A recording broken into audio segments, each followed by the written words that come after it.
Oh my goodness. Hello, hello, hello. Hi, and welcome back.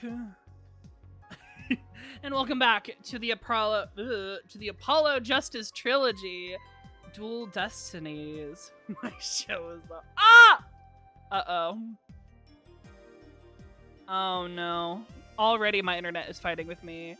No! Hello, everyone. Hello, Pagetown. Hello, Robin. Hello, Carmelo. Hello, hello.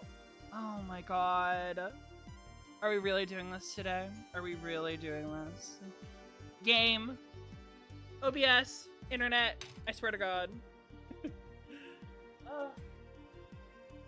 How are you all doing? How is everyone doing? Of course we had a doctor's appointment when you go live. Oh no! Hopefully the doctor appointment goes well. Oh, you can't hear from me. Of course you can't fucking hear me say that.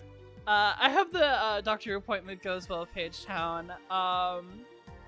Glad to hear that you're doing good, Robin. Absolutely. Hell yeah. Carmelo, it's always good to see you. I hope you were doing well as well. But yes, welcome back to the Apollo Justice Trilogy. Last time, we dealt with yokai. We dealt with, or we began, the monstrous turnabout, helping one Damien Tenma, mayor of Tenma Town, father to Jinxie Tenma, who is being accused of murder. So that's always fun. We were properly introduced to for the first time, I guess canonically, to the first time of meeting one Athena Sykes, resident just graduated from law school, European, who is now here in the States, or States. It's a little weird exactly where in the world the Phoenix Wright world is. I believe it's the States, or like a alternate universe of the States, I think. Isn't it like canon that they call it like Japanifornia or something like that, or some weird shit like that? That's so great to me. We met a detective, Bobby Fulbright. We did a bunch of investigating, bunch of yapping, talking around, seeing what we could find, and now we are going into trial with a prosecutor that is apparently a convict. Just fully a criminal in the courtroom, which I guess is new for us in some ways, but also it feels like nothing has changed at all. A criminal serving as prosecutor in this courtroom, groundbreaking. It's just gonna be fucking Von Karma, and that's going to annoy the shit out of me. But apparently,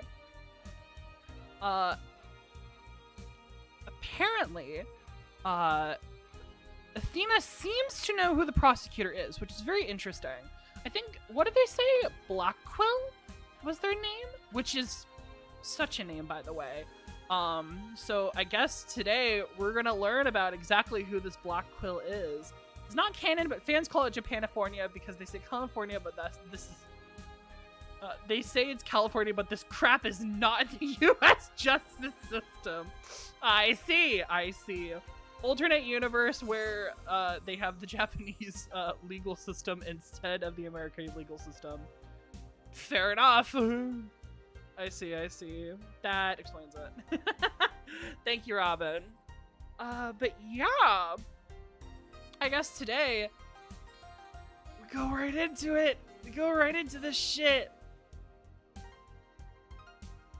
Oh, looks like Izzy's at a concert. Shout out to Izzy. I hope they're going to have a good time at the concert. I'm gonna...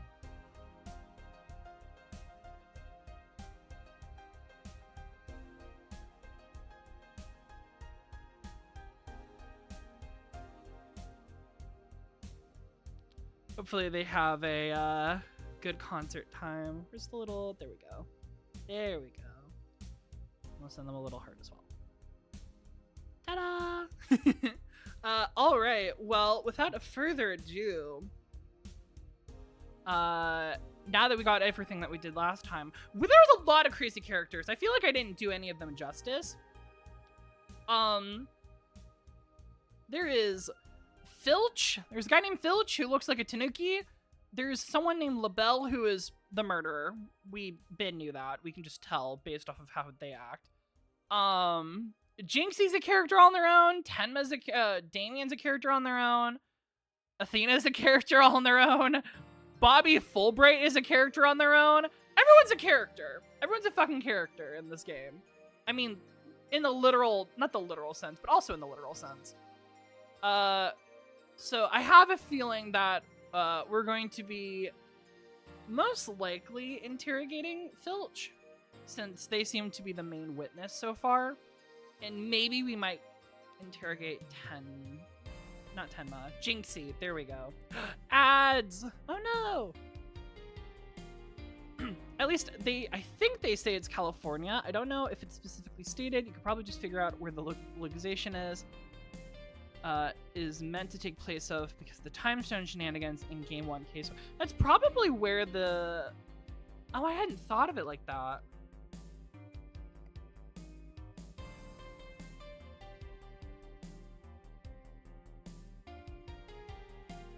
I don't know what that was about. Sorry, I heard a notification.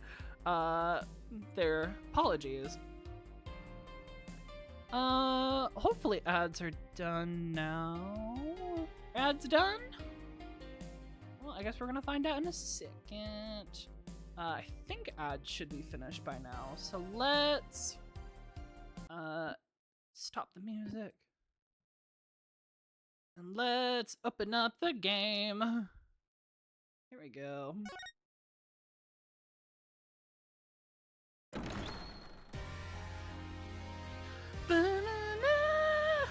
God. Every time I open up this fucking game, I just love the beginning music so much. Yes, so we are on trial 1. Nope. Day 1 of the trial. Let's begin. Trial has commenced. April 18th, 9:15 a.m. District Court. Defendant lobby number 3. Hi, darling. You okay, Athena? I mean, chronologically, it is trial 1. That is true, yeah. Chronologically, this happens way before our first trial of the game. Like, several months, in fact. Ooh, I hadn't considered that. Are we gonna, like, do case by case? Sorry, I said that phrase, and I got immediately hit with a Vocaloid song. Oh my god. Are we gonna go case by case up until that point? Are we gonna learn what that bomb threat trial was? Because apparently everyone was there for that, so I guess that's gonna be a trial that's gonna happen down the line, right?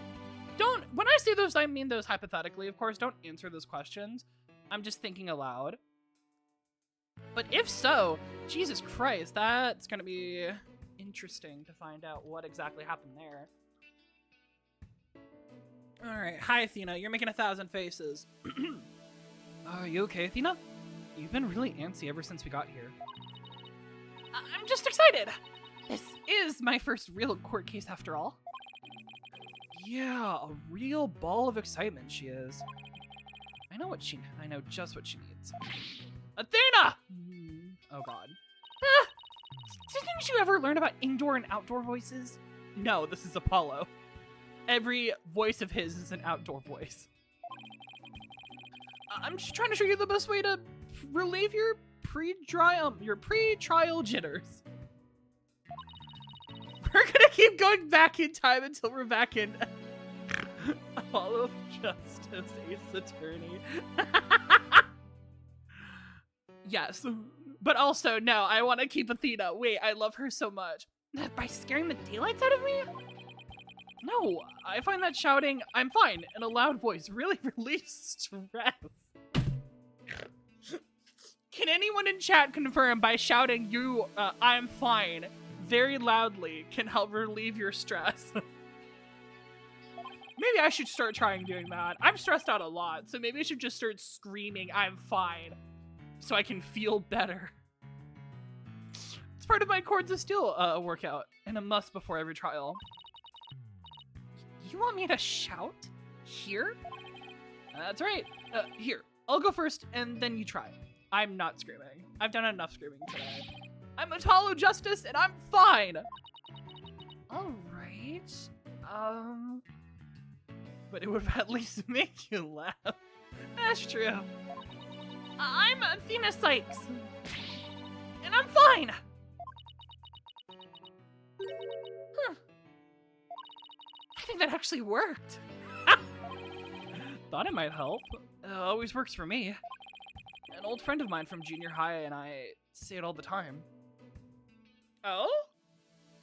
That's a weird lore drop. Okay. Who's your friend? I see. A proven remedy to calm the soul. I like it. Hey, how about we finish off with a race around the courthouse? The point is to relieve stress, not get totally exhausted. Oh my god! Oh my god! Hi! Hello, Phoenix. You look great! This front sprite is so wild. Oh my god, you can see how much time it's... Oh my god, if you look really closely on the sprite, you can almost see a gray hair right there. Oh my god. Hi, darling. How old is Phoenix? He's like 30 in this game, right? How old is he? I mean, I don't have the fucking thing for Phoenix right. This is an outrage. Where is he? Oh, we can look at all of our people, though. Phineas Filch, Bobby Fulbright, Florin LaBelle. I know it was a jump scare. Oh, look at Trucy. What's with all the racket, you two? Mr. Wright. Just a little voice workout. Hey, what's with the suit? Oh, this? I was thinking about getting my attorney's badge back, that's all. Oh, look at him! I'm so charmed by this Phoenix. Wait, I actually like the 3D Phoenix.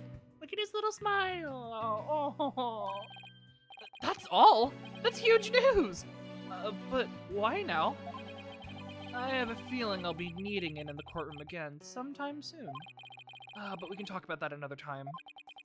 Oh, fair. Inquiring minds want to know. Wow. Oh, look at him! Oh my god! Oh, Scrungle Phoenix! Yes! I'm so used to him in his usual laid-back clothes. He's finally shaven. He's looking great. That suit makes him look like $1 million. Are you having gay thoughts about your boss, Apollo? What the fuck? Apollo, you have a boyfriend. Smacks you, and he has a husband. Smacks him? Actually, he doesn't need a smacked. Smacks Apollo again? Stop that. Go to horny jail. Beanie Phoenix in 3D. Beanie Phoenix! I want a replica. Do they sell replicas of that beanie in real life? I have to write that down. I need to look into this later. Phoenix beanie. I need to find if that's actually out there, because I'm sure it's out there. It's gotta be out there, right? It's gotta be. Anyway, we're getting distracted. By the way, have you heard about the prosecutor assigned to this case? No. Well, yes, but could you... Pearl's hair. Could you elaborate? Flips hair, breaks neck. Yeah, he's serving time, but before that, he was a prosecutor. He also uses psychology? That's right. I've heard the rumors about how he was back before his conviction. Using the power of suggestion, he could make even the most stalwart defendants confess. Oh, that's manipulation. Psychology in the courtroom. Been hearing a lot about that lately. So, he must be a pretty scary guy, considering he's a prison inmate and all. So they say. They also say he'll cut you down if you talk too much. Check Discord. Did you send it? Let me see. Oh, they do make it! Oh my god, and they make the matching button! Oh, there's a lot of cute stuff in here. Oh my god, they have a bag that is shaped like Trucy's magic panties. That's so funny. Holy shit. The crime scene throw blanket? That's amazing. Oh, they have an Emma Sky t-shirt. Oh, that's actually really cute. Give yourself a brand new look, one that screams of grape juice, poker, and borscht. Oh my god. That's amazing. Thank you so much for sending this, Robin. That's absolutely fantastic. So the cut, when you say cut me down, do you mean like literally or like figuratively? I knew he was gonna be bad news. It's probably just hyperbole, at least I hope for your sake. No, let's fucking hope so. The almost Christmas sweater is killing me. It's almost Christmas! Wait, so is it true or not? Phoenix, don't laugh at our plight. Let's just say you should be concise and choose your words carefully. If you like to keep that head of yours attached to the rest of your body, that is. That's a threat. You're threatening me in a courtroom. Yikes. Better tone down my cords of steel too. So, are you all ready? Might be a good idea to check the court record again before stepping into the ring. What a subtle hint, Phoenix. Alright. The Yokai Legend Scroll. This little documentation showing what Temitaro looks like. Oh, it's the only document that shows what he looks like? That's interesting. It seems those who foolishly choose to depict the demon are cursed. And I've got the 19 Fox. Temitaro Warding Charm. The Temitaro Warding Charm that Jinxie gave me when I set up for the scene of the crime. The Ninetales Flower. A flower only found in Ninetales Vale. It boosts Jinxie's courage because it was her mother's favorite. Aww. Special edition paper. A newspaper with a photo of Temitaro soaring through the air. Airborne figure resembling Temitaro was captured on camera around 3:40 p.m. near Ninetales Vale. Real or flight of fancy. Crime scene diagram. Okay. Forbidden chamber, fox chamber, air duct. Over to the foyer. Interesting. And the foyer diagram. Got the caretaker's office. They have Phoenix's tie on the website. Oh my! I need to start. It's just a normal red tie. I need to go through Fangamer later and see what all they have, because that is so amazing. Caretaker's office, foyer. Got the statue. Statue that was at the crime scene. It depicts Temitaro and the nine-tailed fox locked in battle. Oh. It's weird that we can't, like, move any of these things around. I would fully expected to, like, move around the fox and demon statue. Crime scene photo.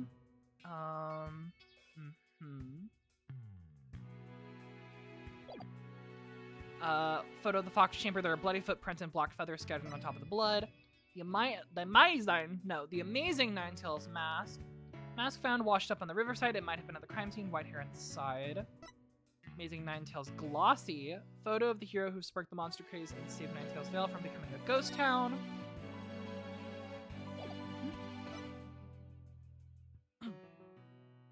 Jinxie's eyewitness account of the demon in the hallway near the crime scene. She says it fled towards the foyer. After leaving the scene and calling the police, they had passed each other at a bend in the hall as he made for it for the hallway. He was carrying a staff-like implement that jingled. She couldn't call for help because there was no one else in the hall. TV listing. Afternoon wrestling match was a total disaster. But he saw it and it was at the time of the murder. Oh, right, this is for the Twilight joke. That's pretty funny. They have a really cute desk mat of a bunch of original Trilogy characters in the courtroom. Oh, that sounds so cute. I need to look at these later. Oh my god. Right, Mr. Right. But I'm fine. I'll be watching from the gallery. Good luck. Thanks. Okay, let's do this. The odds of pulling this off are ridiculously low, but that's nothing new. I believe in our client, seeking our truth, That's all we can do. Hang in there, Mayor Tenma. Here comes justice. Let's fucking do this. April 18th. 9:30 a.m. District Court, courtroom number 4. Ooh.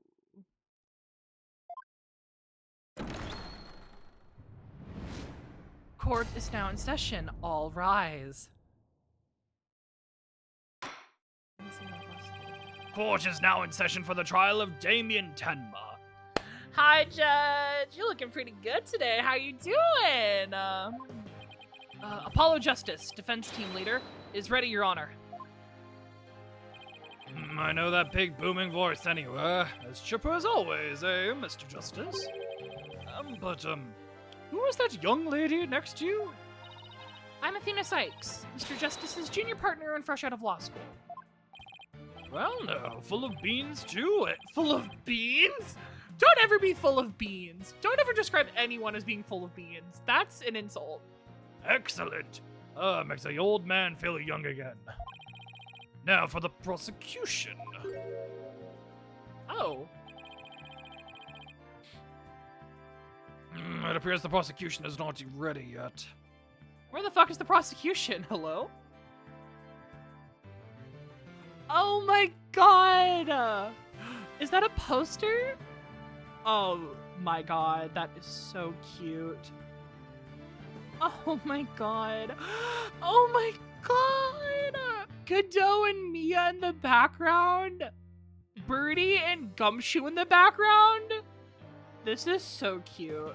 Oh my god. These are amazing finds. Thank you so much, Robin. Where the fuck is the prosecution? Never fear, I shall explain. He is just a minor procedural It was just a minor procedural complication, Your Honor. Oh, Fulbright. The prosecution in this case is being escorted from prison as we speak. Oh, God. Prison? Oh, yes, of course. I almost forgot he is currently serving time. Oh my god, are we getting a cutscene? Oh! Oh my god! Oh my god! Yup, Prosecutor Blackwell's an inmate. Oh. What? Hello? Who is this Joker-looking ass? What? Oh.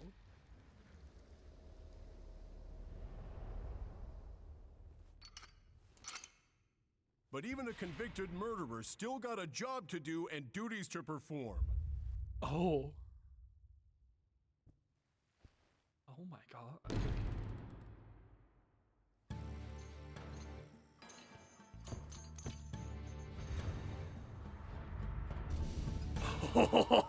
Okay. Okay. Oh my god. Girl, you're not even gonna look at us. I love your hair. Oh my god, your hair is amazing. Pearl resting her head on Phoenix's. I know, it's so cute! Man, I miss Pearl. I hope she's doing alright. I miss Maya. Oh my god, Maya! But hi! Blackwell, was it? So much hair, so glorious. What's that with his back to us over there? That's your prosecutor. That's him. I'm sure of it. Prosecutor Blackwell. So you do know him. Why do you know him? Why do you, freshly out of law school, Athena Sykes, know that man? Fucking, what's his name? Blackwell? Why do you know Blackwell? Do you have history together? Were you related to why he's in jail? That's like the only reason I can think of so far. Are you lovers? No, no, that's weird. I don't know how old this guy is. Is the prosecution ready? Huh. Oh my god. Got a feather. Oh my god. Sorry, I really like his design. Oh, you are amazing! Enough jabbering. Get on with it already. Ah, of course. Forgive me. Why are all the people related to this case so scary? Very well, Prosecutor Blackquill. Your opening statement, if you'd please. Oh, God. What is the matter? Oh my god. Must we continue to fritter away time like this? It is all right there in the indictment. An opening statement would be pointless. Oh, yeah, this is his theme, is it? Oh, I love his theme! Wait a minute! I love him. There we go. This is it. This is my favorite. Him and Clavier? I love this man. I don't know. I don't care that he's a murderer. I love him. I love him so much. Wait a minute. Hi. Okay. Are you in the court record? Can we know about you? What do you say? Simon Blackquill. Oh my god. A prosecutor and prison inmate. He has mastered the use of psychological manipulation in courtroom battles. Age 28. So he is 6 years our senior, 10 years Athena's senior? Interesting. Okay. Oh, and here's Phoenix. Who is supposed to be in retirement?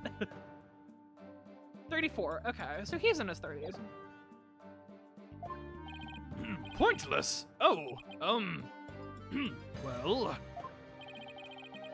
Looks like the cat, or the prosecutor in this case, has the judge's tongue.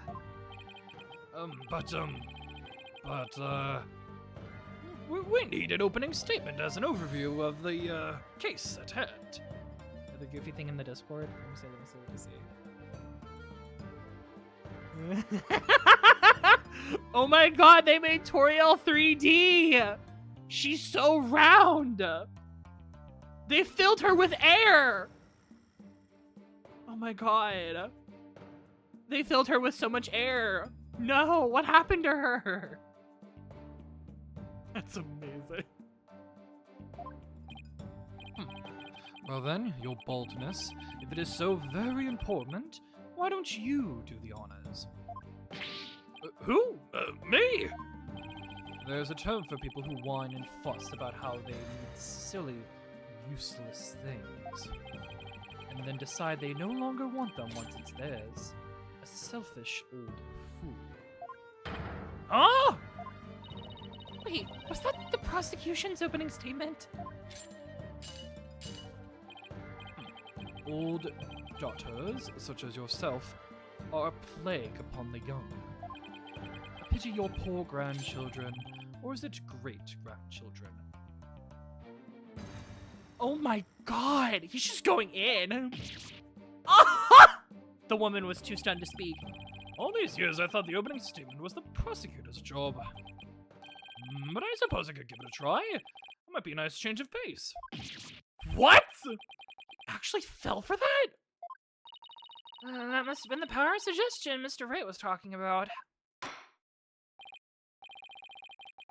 The opening statement. Let's see here. The victim was one Rex Cubey, alderman of Nine Tails Vale.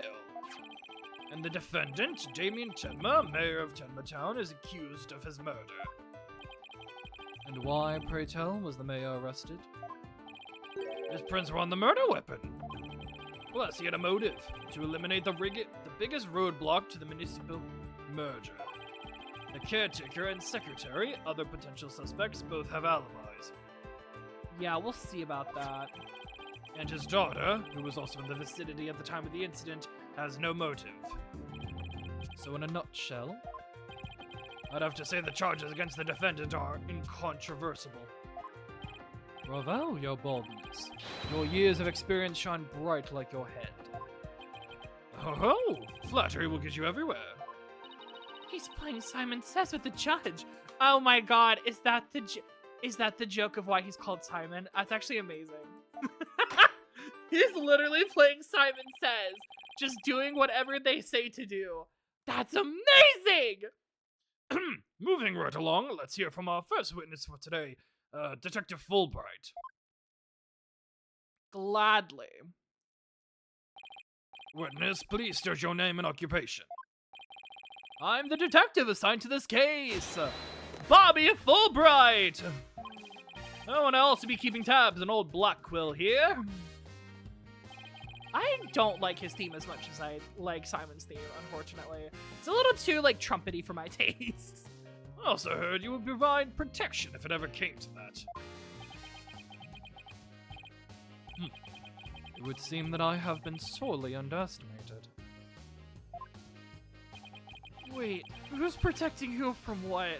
Apollo, I think you're about to fucking die. Still, I truly believe anyone can turn their life around, even old Black Quill here. Oh. Huh. Shock, surprise. Fulbright, save your platitudes for funerals. Get on with the statement. I'm afraid I like him too much. I'm afraid he's amazing. Sorry about that. And, oh, no. One moment. Actually, his theme is growing on me as I listen to more of it. It is kind of great. Anyway. Ha! That's the spirit. Justice may be swift and true. I see it in your eyes. There is hope for your rehabilitation and return to society. I will never give up on you. Prosecutor Blackwell doesn't seem to intimidate Detective Fulbright. Well, you know what they say. Ignorance is bliss. Oh, so that's why Detective Fulbright was assigned to Blackwell. He's so oblivious. Now let's have your first statement, Detective Fulbright. Yes, I would love to hear what you have to say. You've got it. But first, I would like to say the defense that justice will ultimately prevail. It sure will, in your defeat. Witnessed testimony about the murder. Alderman Cuby was murdered with a spear that had been on the wall. The fingerprints of the defendant, Damien Tenma, were found on the murder weapon. At the time, Alderman Cuby was asleep from a drug he had unwittingly ingested. Wasn't also fucking Tenma asleep at the time?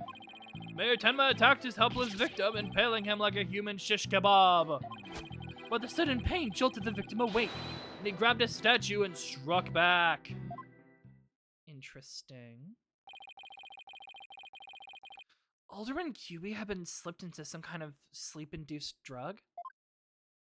That's right! The accused was scared because the alderman was a former pro wrestler. So he slipped him a drug to make sure he'll be out cold and defenseless. Here's the autopsy report to prove it. Cuby's autopsy report. Cause of death, stabbed to a spear. Estimated time of death. Around 3:20 p.m., the victim had been in a drug-induced slumber. And the victim managed to attack his attacker, despite being impaled by a spear? That's impressive, but he also was a pro wrestler, so I guess that helps a little bit? I don't know. That sounds almost superhuman. Is it even possible? Well, he was a former pro wrestler after all. Oh, I don't like that I'm thinking like Fulbright. I need to stop. That spear was probably nothing more than a mosquito bite to him. Objection!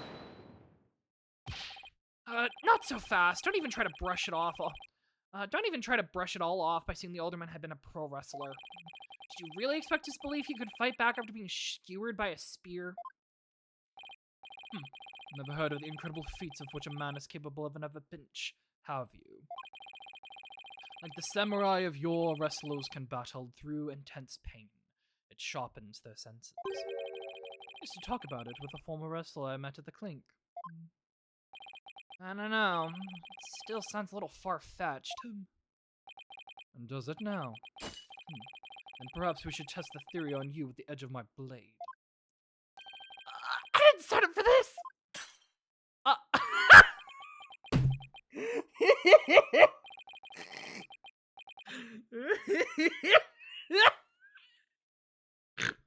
The fucking chains extending and just the little cold clinks.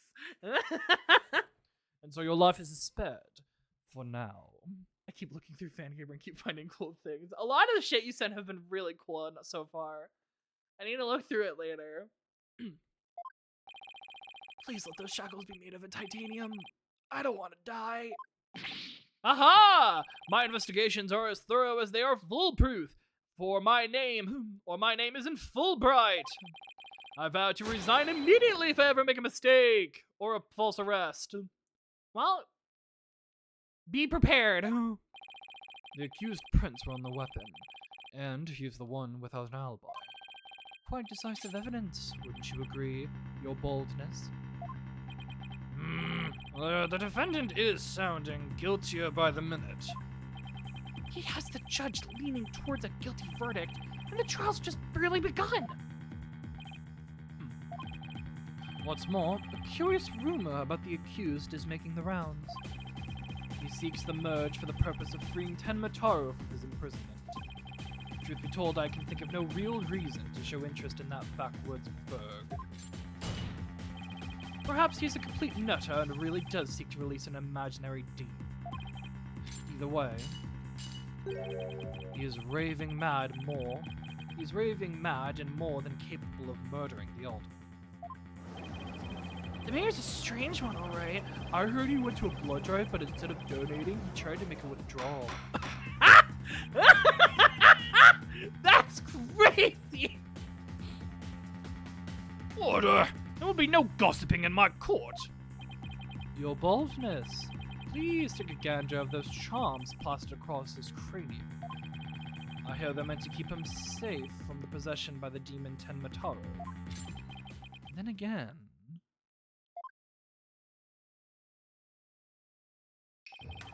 perhaps he's already under the demon's spell. Behold, the lunatic appears poised to lunge at you at any moment.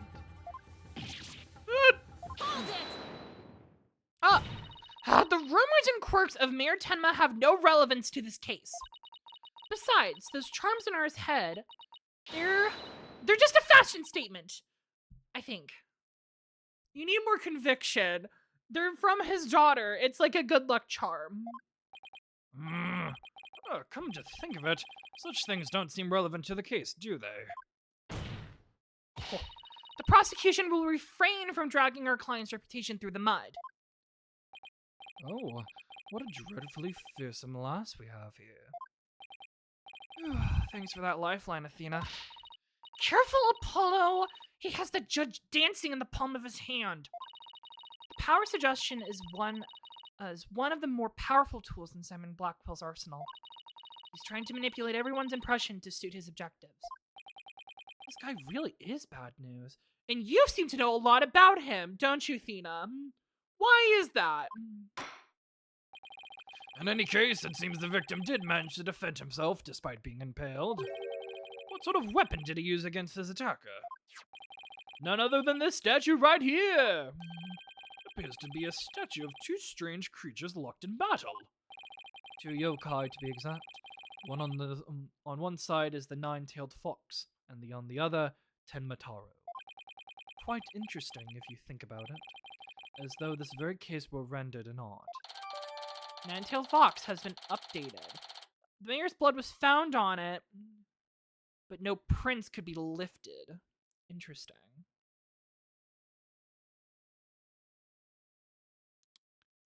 Huh. Hold on. Mr. Justice, you may proceed with your cross-examination. Before we do... Neither of them are wearing gloves. Neither of them are wearing gloves. How are there fingerprints? How are there no prints? But... how are there no prints on this bludgeoning weapon against the mayor? But neither of them are wearing gloves. Alright. Okay. I feel like that's our angle here. Cross-examination. Ooh, look at that Blackwell sprite. About the murder. Alright, was there any of these that stuck out like a sore thumb again? Murder with a spear that had been on the wall. Fingerprints of the defendant, Damien Temma, were found on the murder weapon. At the time of the Alderman, QB was asleep from a drug he had unwillingly ingested. Mayor Temma attacked his helpless victim, impaling him like a human shish kebab. But the sudden pain jolted the victim awake, and he grabbed a statue and struck back.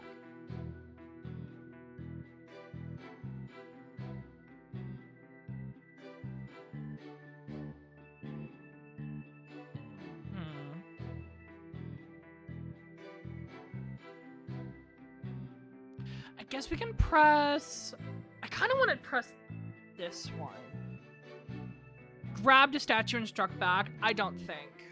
Not with the lack of fingerprints on here. No. Objection! Yeah, we're gonna go with that. Did the Alderman really strike the mayor? What? Are you questioning my sense of justice? Your so-called justice needs to find itself a pair of legs to stand on. You claim the Alderman struck back after the mayor put a spear through him. The statue he supposedly used to defend himself creates a major hole in your theory. It appears the defense has a counter-argument. Very well, let's hear what the defense thinks about this what is odd about the detective's statue theory. QB fought unarmed, there are no fingerprints, it's not broken. There's no fingerprints. There are no fingerprints on this supposedly crucial piece of evidence. And if you look at the crime scene photo, you notice that the Alderman isn't wearing any gloves. Yes, I believe he was quite gloveless indeed. if he touched the statue with his bare hands, he would have left some prints. Detective Fulbright, you did take that into account during your investigation, didn't you? Ah, this can't be happening! Did I arrest the wrong man? I love Simon just T-posing behind the fucking stand. Oh, you did it, Apollo! You knocked Detective Fulbright off his high horse. Well, it's just 1 point in our favor. Who do you suppose clubbed the mayor if it wasn't the Alderman? Well, if it wasn't the Alderman, That means someone else must have clubbed the mayor. You mean there was a third party there in the Fox Chamber? Exactly. And this could be the big break we've been looking for.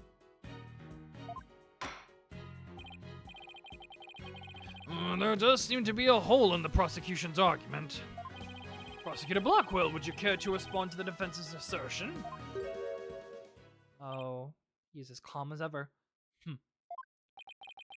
The least you could do is look at me while you're being dismissive. Your mind is as dull as an unhoned blade, Justice Dono. Justice Dono? He's been watching too many samurai flicks. It will take far more than that to cut down Simon Blackwell.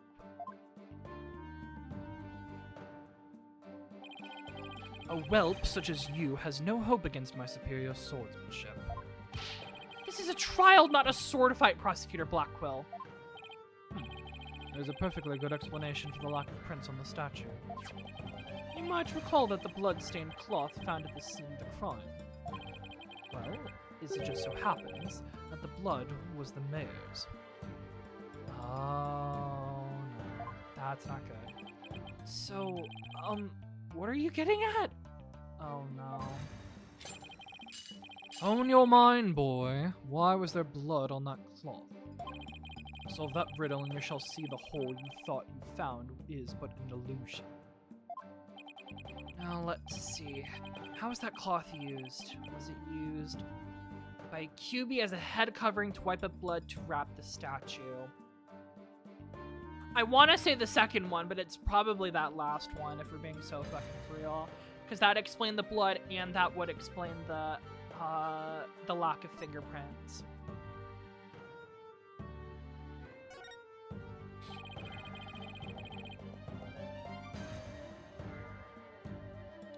Maybe the Alderman wrapped the statue in the cloth. In short, he wasn't touching the statue directly when he used it to strike back the mayor. Ah! Precisely. Bully for you, boy. It was nothing. Apollo! He is using you! He is lying to you! Do not get distracted! Apollo, don't let him start manipulating you, too! You just closed the hole for the prosecution. I did? Ah! I did! Get your mind together! Right. That, a statue wrapped in cloth, would leave no fingerprints is as plain as day. But this also proves that there's no holes in our theory of the alderman striking back. Oops. Ah! Fox and Demon statue has been updated in the court record. It's now 2 pages. Look at that. Do you see how dull your mind is? Let's look at those 2 pages. About the statue. The statue has traces of blood from the defendant Tenmataro on it. It is apparently wrapped in a large cloth, which the defendant's blood was also found. No fingerprints can be lifted from the cloth. Now, do you see how dull your mind is? I'll make sure to sharpen it next time. A particularly frightening inmate once told me that. He always tenderly honed his blades before he went to work.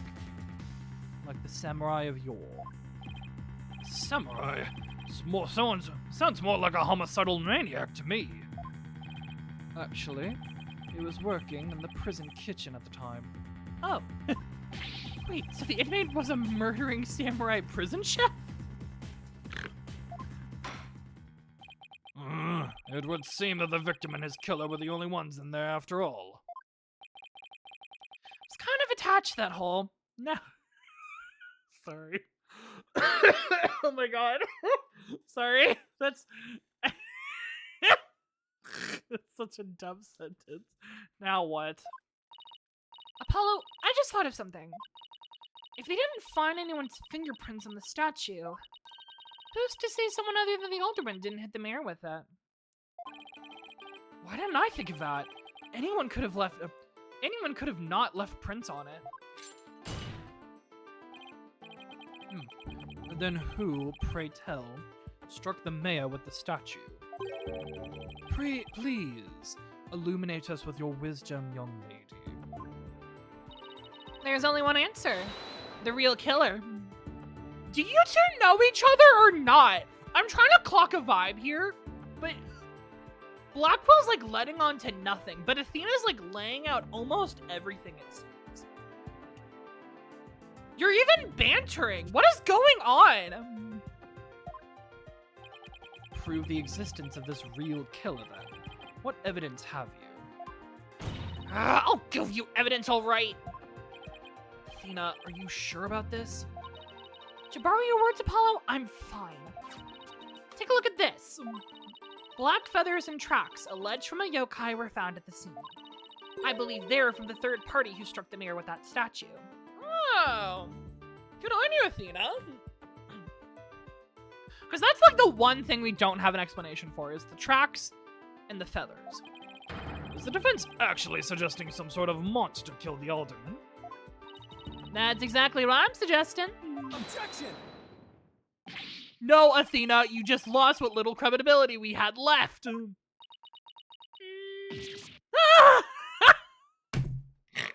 I love her shock sprites so much. But it could have been someone dressed up as the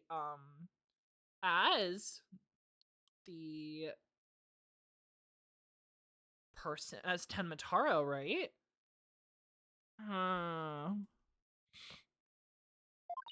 Sorry. I guess I got carried away. Mr. Justice, we have no time to deal with objections between members of the defense. Sorry, Your Honor. It's just this kid's still, well, a kid. I think she might kill you for saying that. Ouch! You meanie! I'm reporting this to Mr. Wright. So is this court to believe the feathers and tracks are from a yokai, as you put it? Every time I see that sphere, I remember that part from VLR. I know.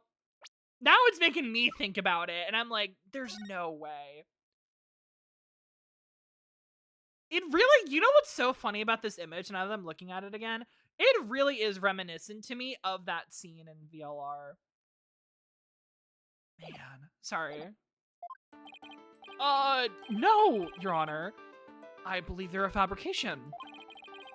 The real killer wants us to believe some sort of monster had murdered the alderman. Interesting. And why do you suppose the killer would do that? To create a hubbubaloo, I guess? It's a very superstitious town. Why indeed? Shakes you, Apollo! Get your fucking shit together! Mr. Justice, you seem as new to this as your partner is. Ouch! This... I'm not reporting to Mr. Wright. Roy, Fulbright, explain to his baldness what these brats are missing. You know, the who and why behind those feathers and tracks? What? You mean you can explain all of that? Aha! Our investigative prowess is without equal! I'm starting to think I choose the wrong profession. It's okay. You're the protagonist of the Ace Attorney series game. It's never gonna go well for you. Very well, let us hear about these so-called yokai feathers and tracks. Let's hear about them indeed. What do you have to say, Fulbright? Also, I'm realizing that your name is just a joke on Fulbright. You are not full of bright at all. The entire case centers on one man's attempt to crush up opposition to the municipal merger. The Mayor Tenma panicked when the Amazing Ninetales helped embolden the protesters. So he stoked the villagers' fear by fabricating a monster. The strange feathers and tracks he planted made it look like a yokai was the killer. Apollo, your name is literally just as you were made for this. Yeah, what other possession or profession could you be in? Literally none. Those feathers and tracks stoked the villagers' fears? Absolutely, he knew exactly how to prey upon their superstitious minds. Those feathers only gave weight to the idea that the alderman was slain by a demon. The accursed demon Tenmataro, that is. Tenma who? Tenmataro, the legendary demon locked away in the village's forbidden chamber. From a young age, the villagers were taught to fear the great black-feathered demon. And thus they were blinded to other more plausible explanations. Hold it! Hold on a second. Before we start letting our imaginations run wild, isn't there someone else that could be considered a suspect? Mr. Justice, please explain yourself. On the day of the incident, there was a special event held at QB Manor. As part of this event, there was someone dressed in the likeness of Tenmataro. Obviously, this person is much more likely suspect than any legendary demon. Objection! Oh, do you know who that was? Dullard, you're playing right into the killer's mind games. What? Listen here, the feathers and the tracks were merely red herrings. The villagers believed the murder to be work of the real Tenmataro. However, the police believe that the person in the Tenmataro suit is the killer. Ah! The defendant sought to sow this confusion in order to deflect blame away from himself. However, he was knocked unconscious by the alderman. And thus, our mentally deficient mayor was caught red-handed at the scene of the crime. Objection! Do you honestly believe?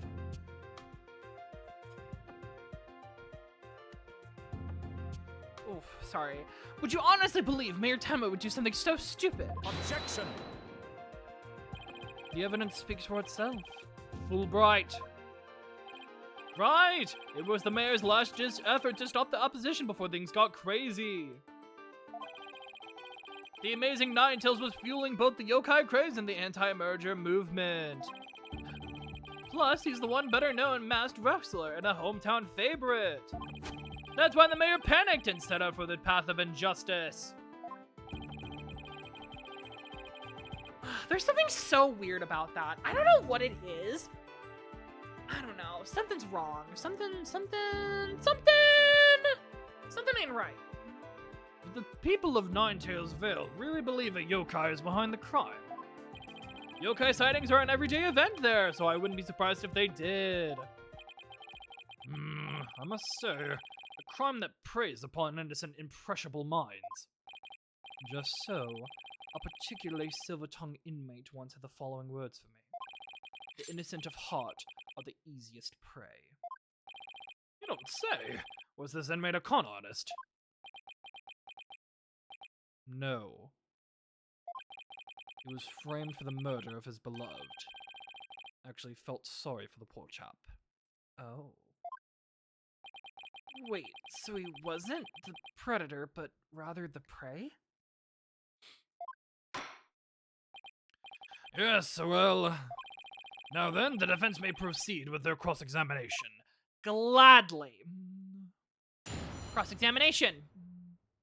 I didn't see anything of note there, so we're just gonna press everything. Yeah, we're just press. Press, off of the press.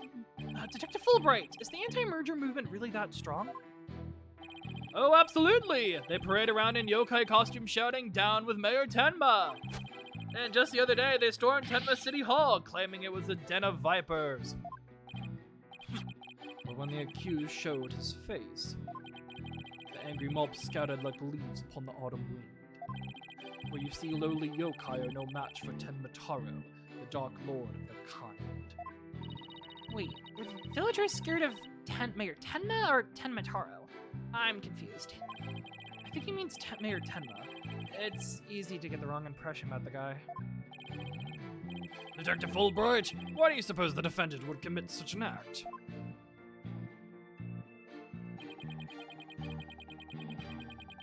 Mayor Tenma panicked when the Amazing Nine Tails were Bolton Press. Bolton the protesters. Press! The Amazing Nine Tails. No one knows his true identity, right?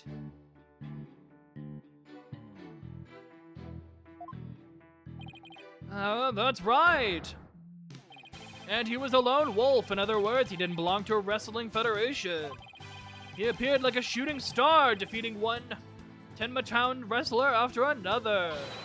And before everyone knew it, he was champion! Hello, Page Town. Hello. Welcome back. You can hear now. Hi. I hope you're doing well. How are you doing? How you doing? Like the samurai of yore, surrounded thick with enemies, he cut them down one by one. It was a complete and utter loss for the face of Tenma Town Pro Wrestling. He was amazing! If there ever was a real superhero, it would be him. I'm gonna start packing up some of my things. Good luck with the pack-in. Hopefully the move goes smoothly. I dream of becoming a true champion of justice like him someday! I bet Detective Fulbright would be a great pro wrestler. He could even team up with Prosecutor Blackwell. A police detective and a prisoner in chains. You know, I think people would actually pay to see that. I know I would. So you do understand the greatness that is the Amazing Nine Tails.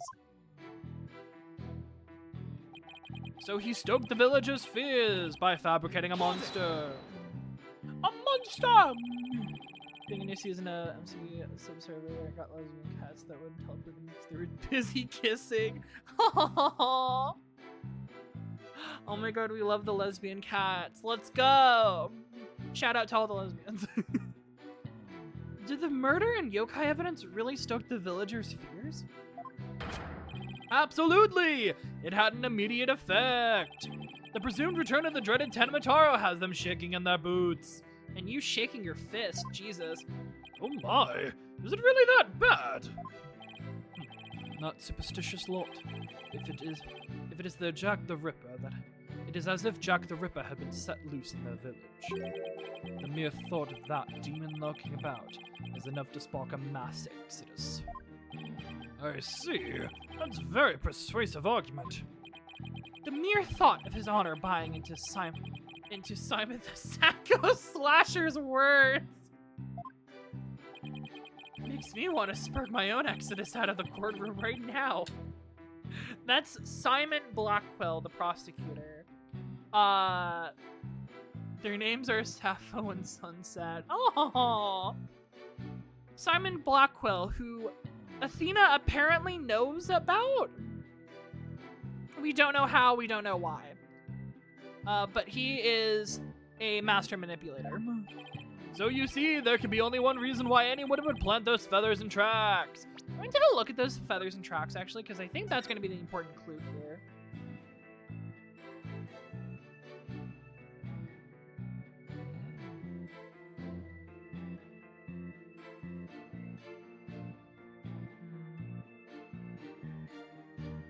Okay.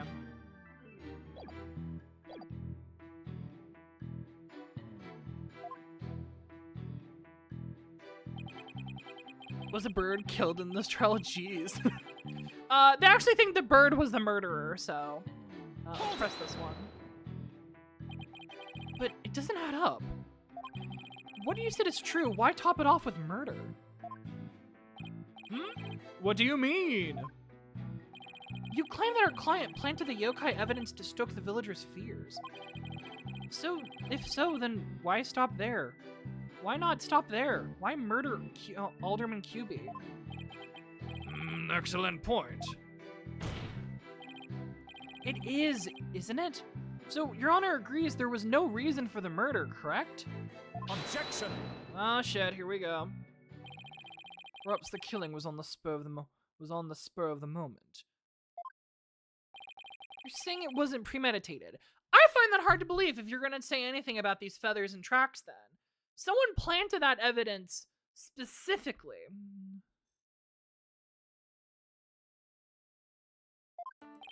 From the outset, I had no intention of paying heed to any of your babble. However, the fact is, the mayor made a startling discovery.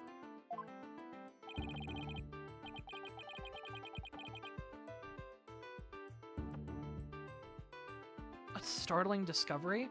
Why don't I like the sound of that? Alderman Cuba's secret identity. Apollo! I think Prosecutor Blackwell has figured out the Alderman's secret identity. You don't fucking think! But even if he has, why would it be such a motive for the mayor to commit murder? This is not good. This patch of fur was discovered at the crime scene, on the mask worn by the amazing Ninetales. Therefore, we can conclude that this mask was at the crime scene. Oh my, but why would it have been there? The victim was a former pro wrestler and a member of the anti-merger movement.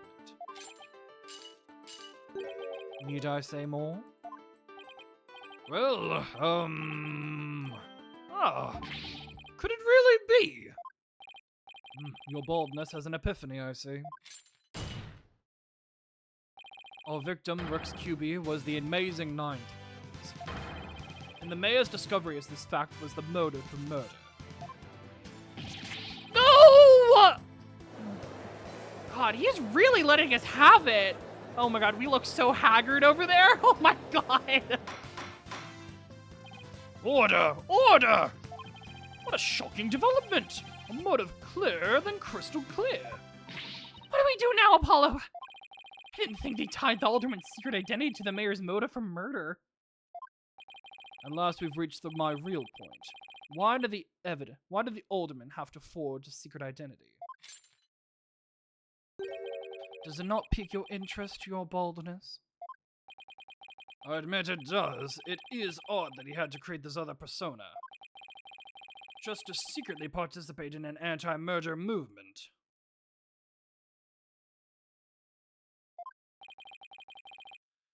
Very astute of you, your baldness.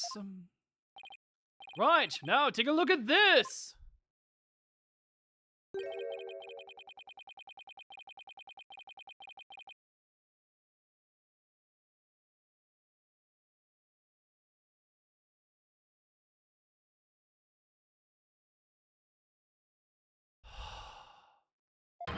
Wait, sorry.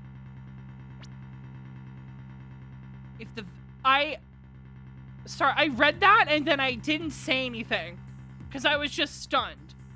If you value your dearest life, you will merge Ninetales Vale with Tenmataro, or Tenmatown. This blackmail letter was found in Alderman QB's pocket! What? At present, the Alderman's wife is in the hospital. And that letter is clear evidence that the mayor was blackmailing him by threatening her life. But wasn't the mayor also sent blackmail, but it was just stolen? So great, now there's 2 blackmail letters floating around. One of them we have, the other one we do not. Wait, didn't the blackmail letter sent to Mayor Tenma go missing? Right after the alderman's murder? You think maybe the killer took the letter from the mayor after the murder and planted it into the alderman's pocket? Oh.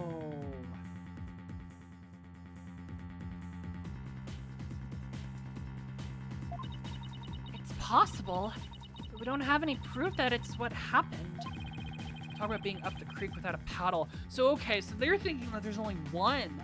Oh, shit. Okay. Blackmail letter added to the court record. A threatening letter discovered in Alderman Cuby's pocket. Mayor Tenma would have made a clean getaway if he had just left after planting the yokai things.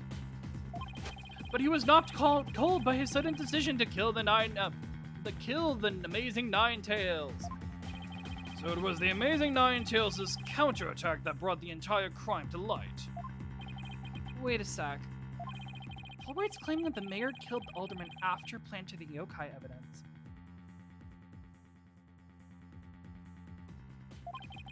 And that the mayor was knocked out cold immediately after that? That's weird. Detective Fulbright, please add your previous statement to your testimony. Mayor Tenma killed the sleeping alderman after planting the feathers and tracks. Alright, so this is the thing we probably have to present to. Mayor Tenma killed the sleeping alderman after planting the feathers and tracks. Does that line up with what we see here?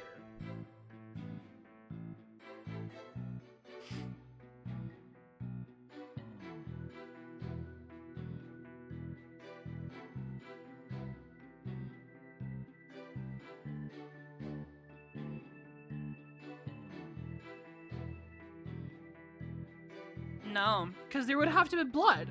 There was no blood at the crime scene. Why just have blood tracks with no blood?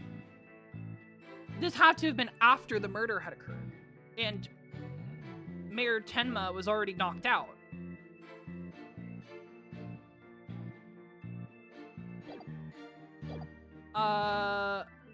Yeah. That's what I'm going with. Objection! Detective Fulbright, your sense of justice is anything but fair. What's this? You dare question my justice again? Yes, and I'm going to prove it to you. Oh, take a look at this photograph. This is the crime scene photo. And just what does this prove? It proves when the feathers and tracks were planted. But I already told you they were planted before the murder. The defendant planted the yokai evidence and then was knocked out while killing his victim. That would be impossible. If you look right here, it's clear when the feather and tracks were left at the scene.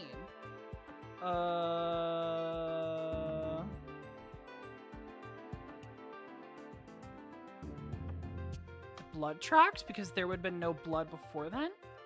Take that! Aren't you pointing to the yokai feathers and tracks, Mr. Justice? Yes. See how the feathers are on top of the blood, and the tracks were made in blood? In other words, the yokai evidence could have only resulted after the murder. Then the mayor must have planted the evidence after killing the alderman. But you claim the bitch was knocked out, so what's the truth, Beverly? But you said it yourself. The mayor had been knocked unconscious thereafter. There would have been no time for him to plant any evidence at all. Therefore, there must have been someone else beside the mayor and the alderman at the crime scene. Ah! There must be some mistake!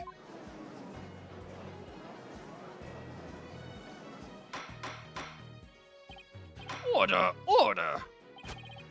Where is your evidence? You can't possibly have any, can you? My evidence is that you're fucking garbage.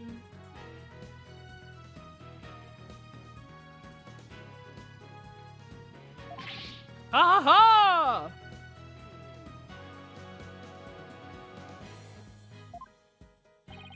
Evidence? Oh, I have evidence. In fact, I have an eyewitness's testimony for you. You're the one that made the mistake, dumbass.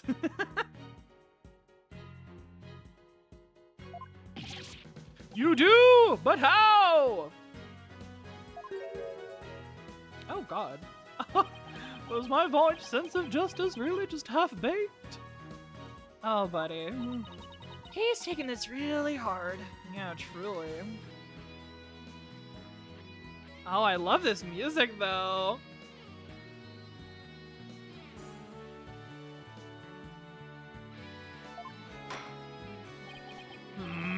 Mr. Justice, what is this testimony regarding a third party that you have, that you claim to have? I have it right here, Your Honor. It is the sworn testimony of Mr. Tenma's daughter. The witness, Jigsaw Tenma, saw a yokai in the hallway after stumbling upon the scene. It is the demon Tenmataro. It is the source of those feathers and tracks.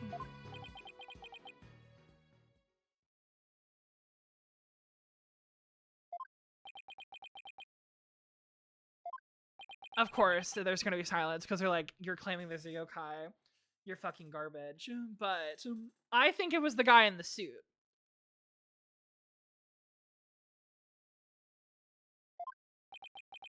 Absolute dead silence is awful.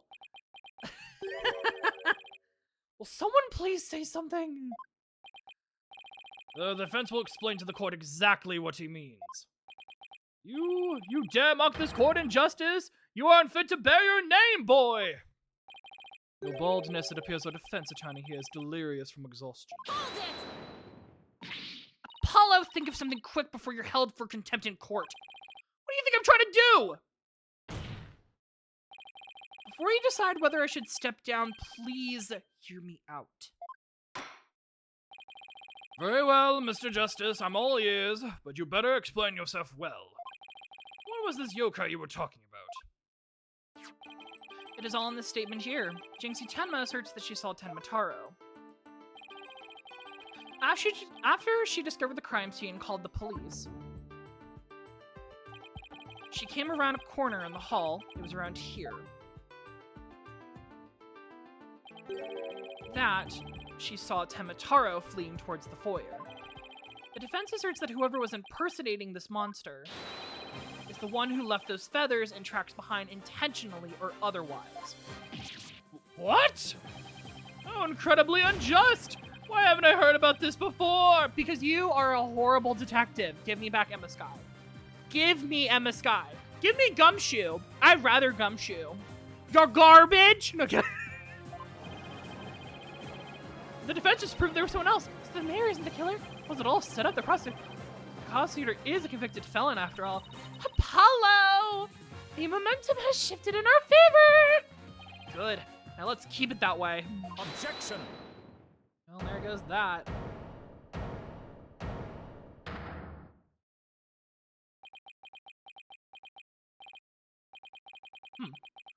Little do you realize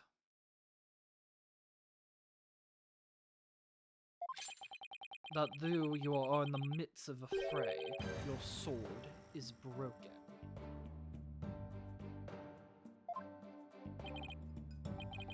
My sword? I didn't know I had one to break. Are you implying that there is a problem with my claim? Consider this. If that yokai impersonator had indeed fled towards the foyer, that fool and that fop would have seen him. Ah, yes, Filch and LaBelle. Interestingly enough, you only show Filch. Fool and fop? Oh, you mean Filch and LaBelle. Now that you mention it. Both Phineas Filch and Florence LaBelle were in the foyer at the time, but they haven't stated that they saw a yokai, have they? No, but LaBelle's fishy as fish comes, so I wouldn't trust anything he says. And Filch is a liar as liars come, so I wouldn't trust anything he says either.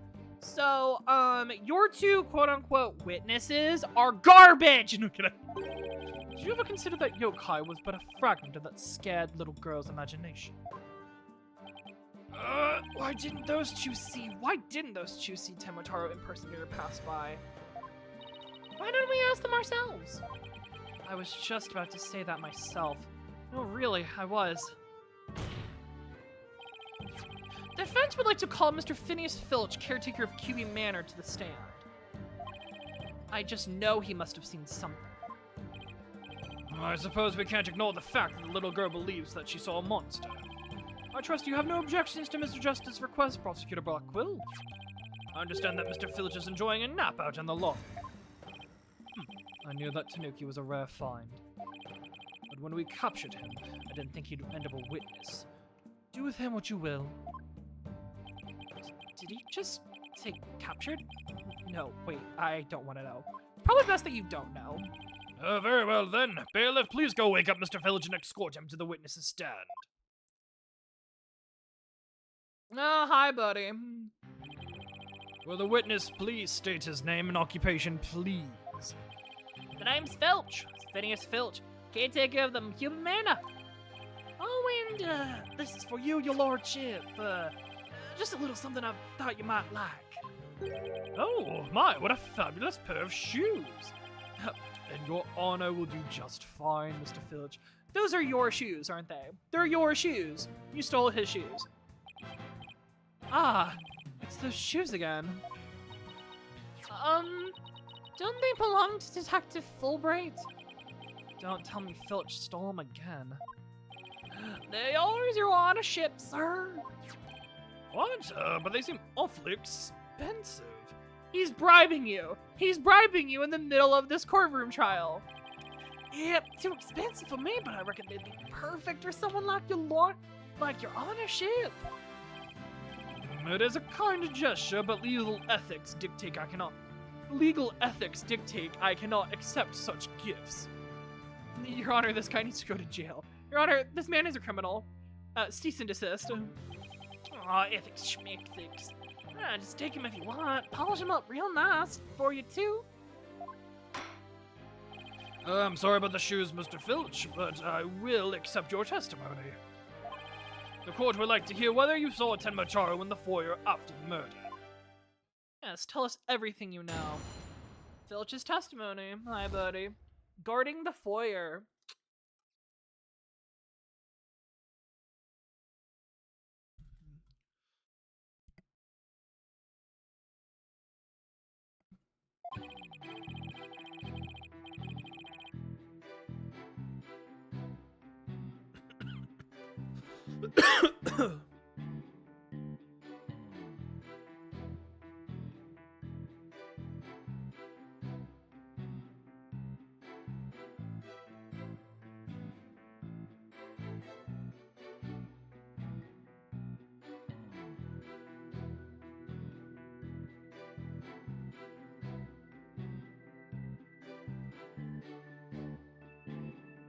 Sorry with that. Had to check on something real quick.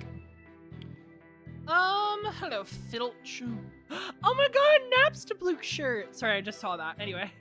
What were we doing? Right, game. At the time of the murder, I was on guard duty in the foyer just like Mr. QB Sam, just like Mr. QB asked.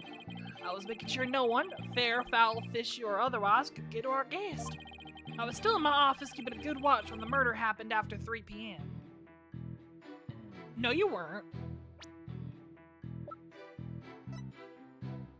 You watched this wrestling match. You're a liar. You're a liar and a fraud. But I didn't see anything. I didn't see nothing out of the ordinary, no siree. That yokai you keep jabbering about was but a phantom of a little girl's dreams.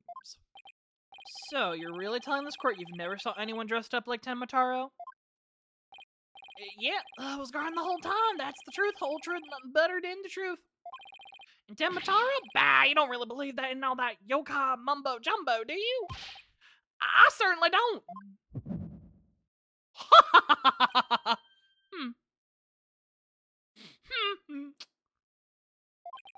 My bracelet. It's something the matter, Apollo? My bracelet keeps squeezing my arm. Really? So you think Mr. Tanuki, Mr. Filch has been lying to us? Always. I wouldn't rule it out. Now, if I could just zero in on a tell. Some sort of nervous habit. Ooh, are we gonna do oh my god, are we gonna do perceive? Oh yes! What the fuck? Where is this bird? Hello? Where is there a bird in here? Why is there a bird in here? What is a hawk doing in here? Oh my god, of course it's your bird. My god. Of course you have a bird, because you weren't fucking anime edgelord enough. Allow me to introduce my trusty cohort, Taka. He seems to have taken quite a liking to the courthouse, made it his new home, in fact. He doesn't live with you, you know, in jail. Who ever heard of a courthouse bird? Taka simply loathes trickery and fraud. And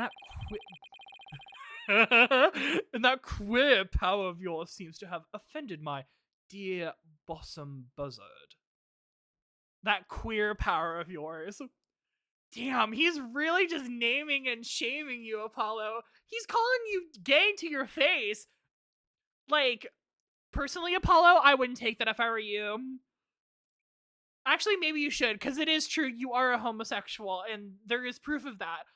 Gestures over to, your starting game. Clavier's right there.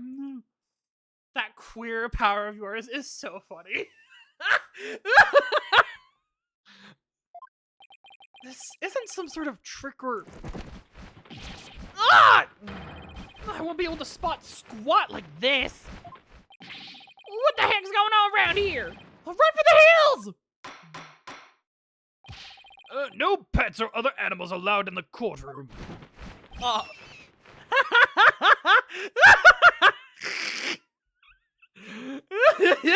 Taka is my new favorite character. Look at them go!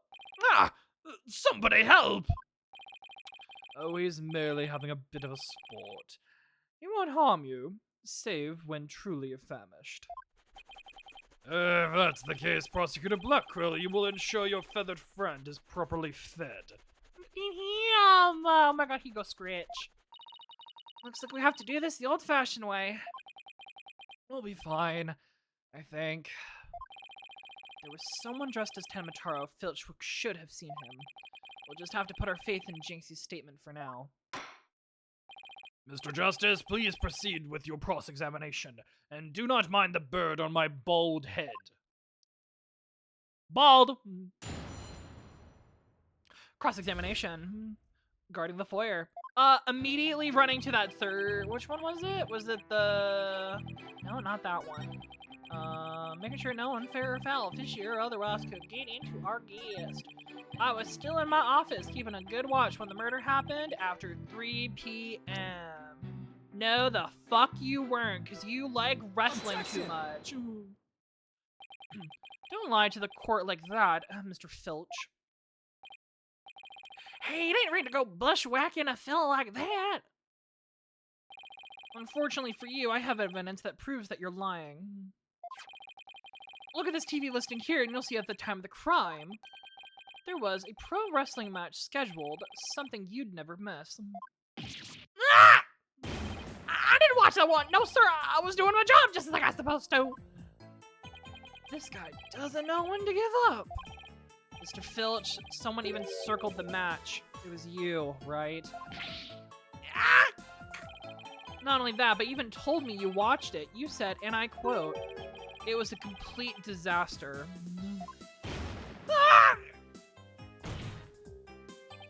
So, you admit to slacking off. You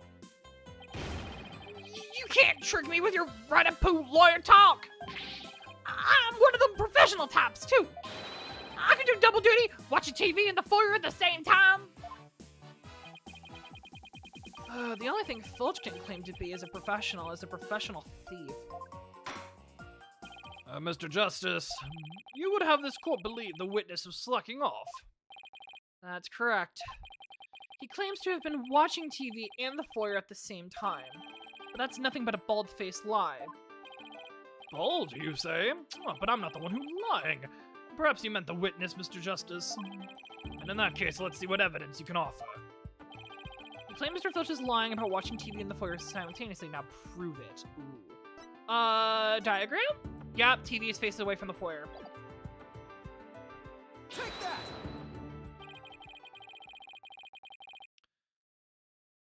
Please take a look at the direction the TV is facing in this diagram. Now, unless Mr. Filch has eyes where his ears should be, I think it would be impossible to watch the foyer entrance and the TV at the same time. Why, yes. Someone watching the TV there couldn't possibly have seen the entrance.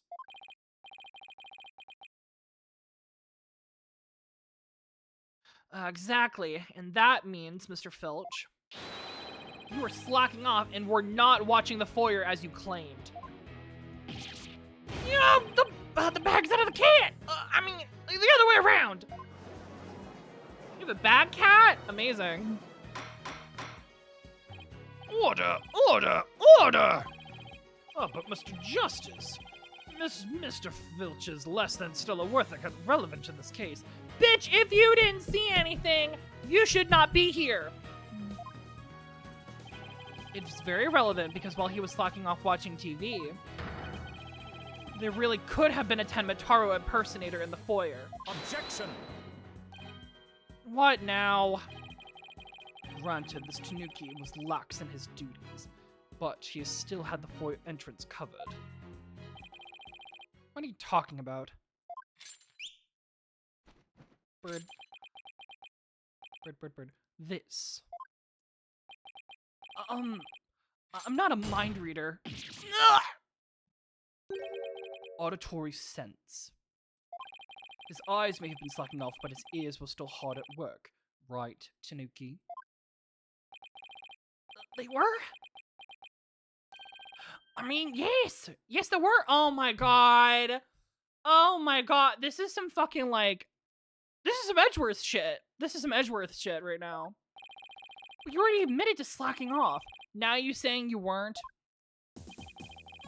My eyes might be lazy, but my ears ain't. I would have heard anyone in the foyer. You see the foyer floor and the stairway get all the creaky squeaky when someone walks on them. Creak, creak, creak. I'd have to wake the dead, I reckon. So, you're saying you didn't hear anybody walk by? Yep, my ears are working full time, so who's the liar now, you new good shyster? A lying thief calling me a shyster. This has to be the lowest point of my fledgling career. God hand to you, Mr. Blackwell, you really are something else. I mean, you don't miss a thing, and them bags in your eyes, they're darker than mine. Fair warning, Mr. Filch. Taka is particularly fond of Tanuki. Should you lie in this court again, you may suddenly find yourself on the menu. Ah, Jop! Please don't beat me, Mr. Taka, sir! The witness will henceforth testify truthfully under penalty of painful bird attacks. With that in mind, the court requests that the witness revise his testimony accordingly. Alright. Ears working overtime. It's true. I was watching a pro wrestling match on the office TV. My eyes might have been slacking off, but my ears, they were working overtime. The floor were all creaky squeaky like, no way would have missed someone walking by. So you see, there were no Tempataro on the floor. Alright, well nothing stuck out, so I guess we gotta press everything. Superstition is the religion of feeble minds. Understand? A simple, rational explanation is best. Forget yokai, demons, and such. You must use common sense, for lacking that our entire world would be upside down. Says the convict prosecutor who is totally a sign of the end of times for the legal world. Besides, if there were any yokai roaming around, I'd nab and sell them in the zoo. I don't think you want to be admitting that in the court of law, but sure. Wonder about the Jinxie was seeing things. That seems to be the general consensus, but I'm sticking to my guns. But we can't prove he shot Temitaro. The mayor will sure be convicted. And we better hope my guns fire bullets, not BBs. The defense. This is so weird, but I got a zoom in of that fucking gavel, and all I can think of was, man, that looks like a croissant. Anyway, the defense may cross-examine the witness. Cross-examination. Ears working overtime. It's true. We're just gonna press everything. The Sifford would be upset. Oh my god, he would. Also, I don't know if anyone. I know a few people watch that Bang Bang Bang ESAT video I sent. That was so good. There's been a lot of those like Bang Bang Bang animatics floating around. All of them have been fantastic. If you haven't seen them, do yourself a favor and watch them. They're so cute. Oh man, I miss Siffrin. I miss my little guy. So you are paid for your work, aren't you? So how do you justify watching TV on the job? But it ain't easy being me. Yeah, looking like you do wouldn't be easy at all. I mean, I can't watch TV when we have visitors and there's no way to record stuff. Sorry, am I supposed to be consoling you for over your first world problems? Ah! Get him! Get his ass! Those are his only problems. He should have considered himself lucky. I guess pro wrestling's serious business to Mr. Filch. My eyes might have been slacking off, but my ears, they were working overtime. You lied earlier about taking your guard duties seriously, did you not?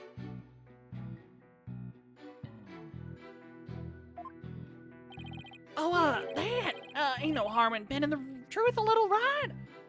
You were in court!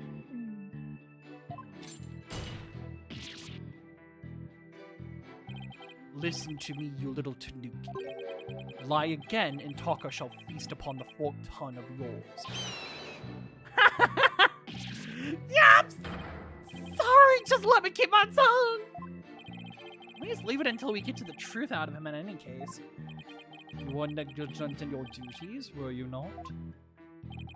Yes, sir, I was, sir, but it ain't like that.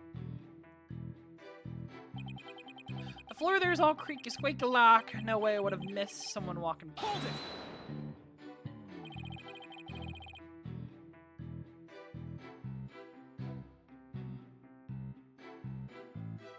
So, you have pretty good ears, Mr. Filch? As good as they come, I'd say. Ain't nothing to hear a creaky floor. Plus, that Tematara makes sounds when it goes by. It's like a jingle jangle. A jingle jangle? How do you know that? Jingle jangle? How does he do that? It's that staff of his. That's what jingle jangles. Staff? Wait. Tenmataro doesn't carry a staff, though. But Jinxie mentioned a staff. That's why she thought it was weird. So you did fucking see it! Why are you covering this shit up? What are you talking about, Apollo? Beats me, but I guess Tenmataro has a staff that makes noise. Come to think of it, didn't Jinxie mention something like that, too? She said she saw Tenmataro holding a staff-like object that made a jangly sound. Guess that's the source of the noise, then. Well, Mr. Justice. Mr. says jangle jangles. Would you consider that vital information? Very important, yes. Extremely vital. I request it be added to his testimony. You just got. You just got. You are a fucking dumbass. Bum! Oh, no. This one. Temataro's staff would make a jangly sound, you say? Well, I say that your story doesn't quite add up. Is there something the defense would like to share with the court? Mr. Filch, you say that you didn't see Tenmataro on the day of the incident. Why then did you assume just now that Tenmataro would be holding a staff? Huh? You see, the Tenmataro Jinx you saw held a staff in his hands. And she described it sounded like you did, as a kind of jangly sound. Yeah, so he's holding a staff! What's your point? Objection!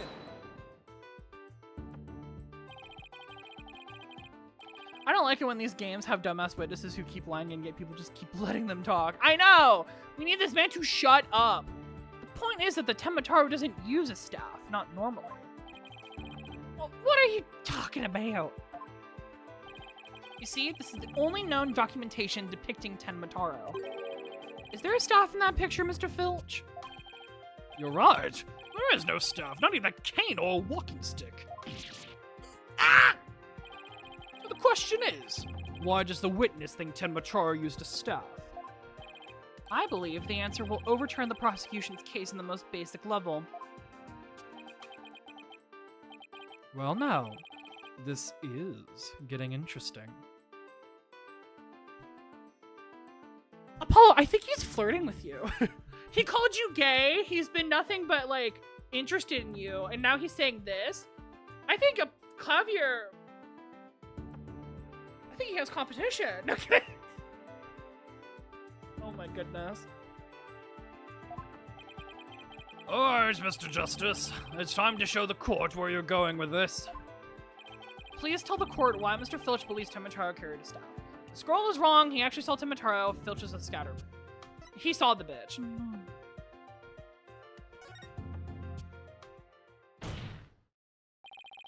Mr. Filch actually saw a Tenmataro right after the after the crime occurred.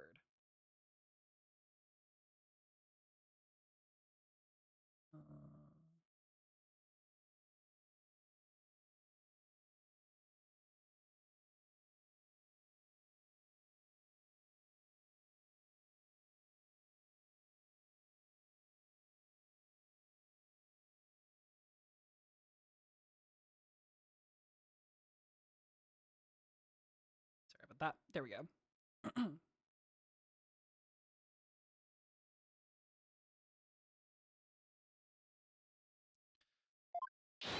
That's the only way he would have known about the staff. Busted again! Bloody hell, you duplicitous little... Oh. Yeah, how's that feel, Black Quill? Not so fun when you're on the receiving end of the blade, is it?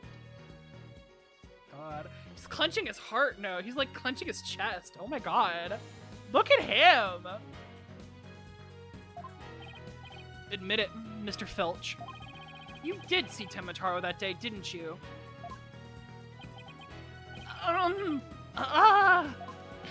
Well... I'm begging you, please don't make me say it! But clearly you did see Tenmataro. Stop stalling and testify to that fact. No can do, no way, no how. You ain't got no idea how terrifying he can be. He? Mr. Filch still won't admit to seeing Tenmataro, even though everyone knows he did. The question now is why? Mr. Filch is scared to death. Is that why he can't admit the truth? Come to think of it... I say you must not gaze upon Tenmataro, but in an event that you do look, and then tell anyone what you saw, Tenmataro will claim your soul. Oh. Jinxie would admit to seeing Tenmataro after hearing about the village's superstitions. She said that she'd have told anyone that she had seen Tenmataro, he'd claim her soul. Wait, you think Filch believes that too?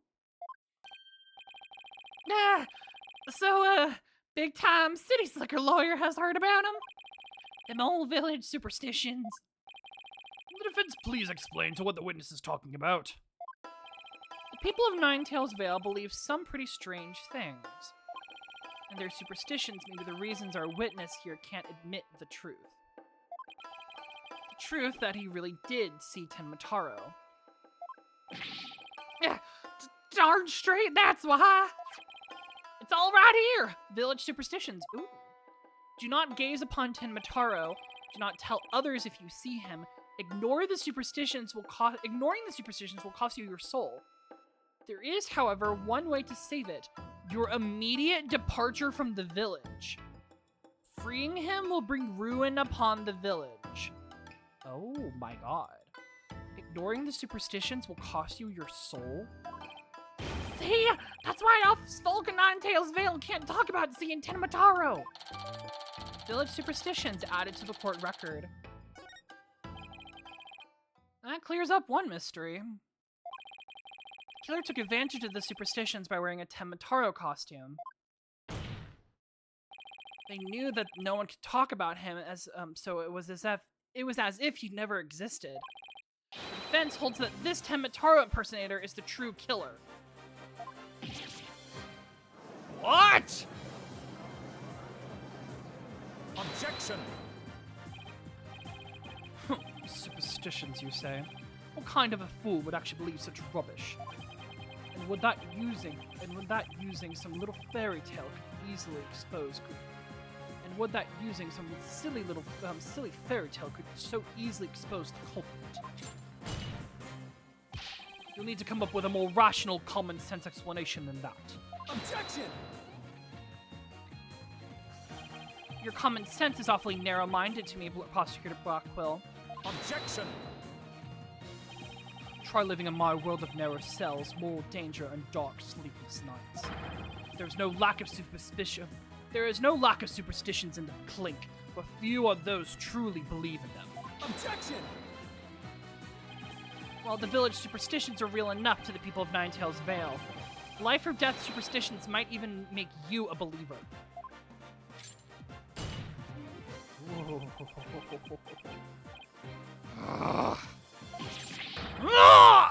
Oh my god! Damn, he got like slashed with the blade. Order! Order, I say! You fool of a Tanuki. 2 times now your lies have costed me. Sorry, I promise not to do it again. Taka, my fine feather friend, have at him! Have at thee! He's gonna eat me alive, head for the hills! Oh my god, he's dead. He took off. Bailiff, what are you waiting for? After him and with your fastest men! That's certainly something you don't see every day. Ain't that the fucking truth?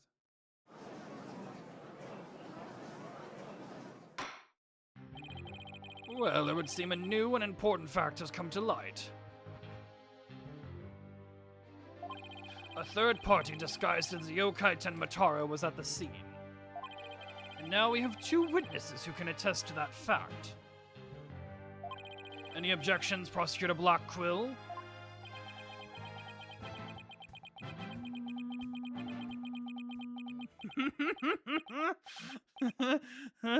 He's not saying anything. Oh my god! Uh-oh. What? Oh, huh? Ah! His shackles.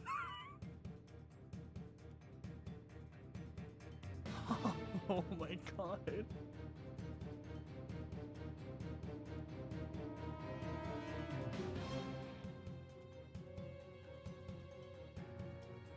Oh, well, that's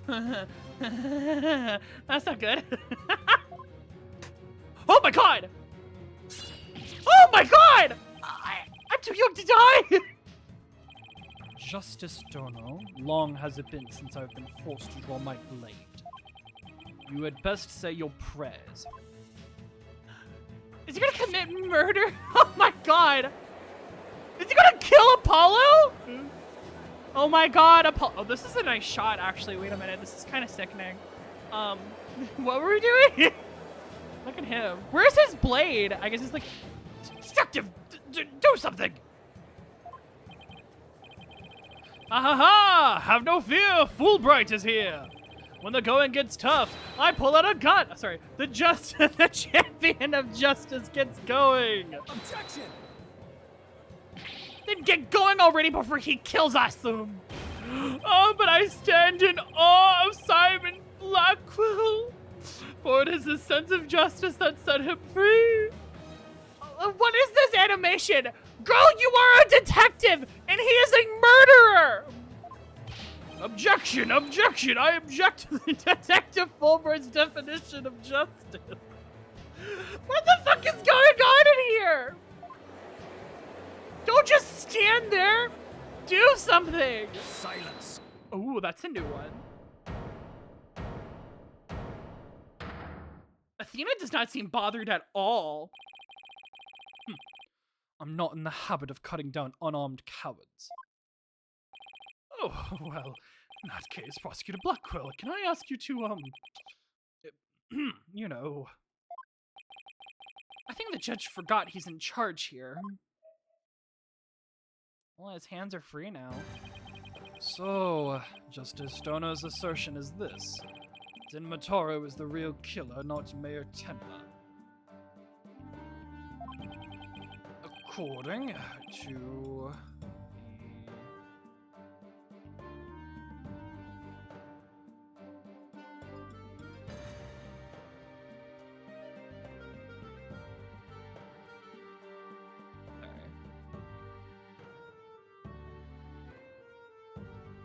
Oh, there's a,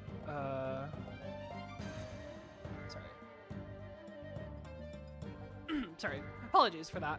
According to his crime, there was a yokai at the scene of the crime. According to, oh my god. According to him, There was a yokai at the scene of the crime. right, and that yokai, or rather whoever was impersonating him, killed Alderman QB.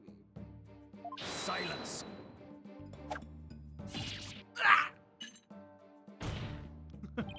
Care to explain why Jinxie, being the first to discover the murder, did not see your alleged killer yokai in there in the Fox Chamber? What? He's right, she said nothing about Tenmataro being in the Fox Chamber.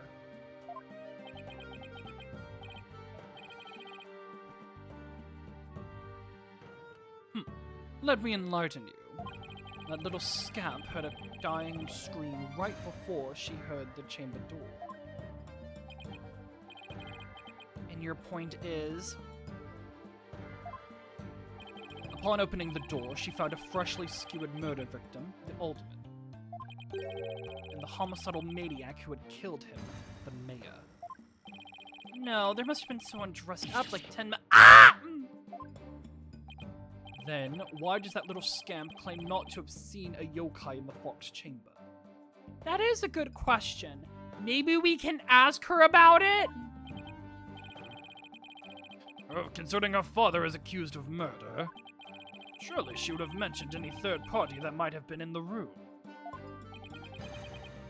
I don't understand. Why didn't she see Tenmataro in the Fox Chamber?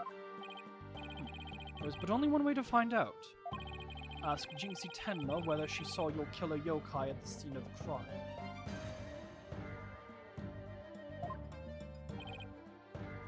Uh-oh.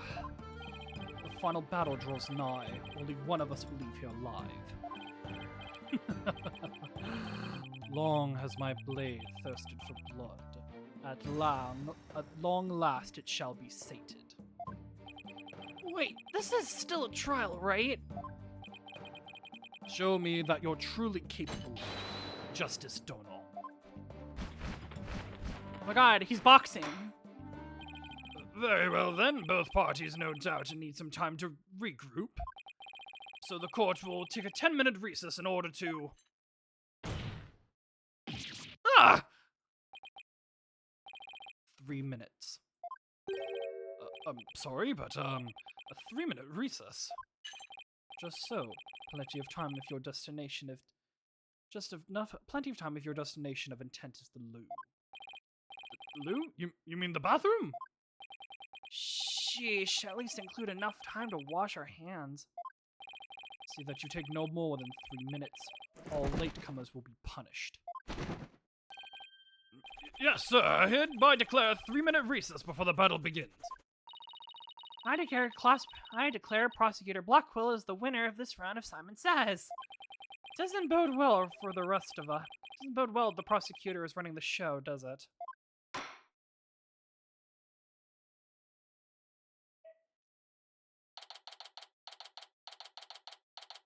April 18th, 10:40 a.m. District Court, Defendant Lobby number 3.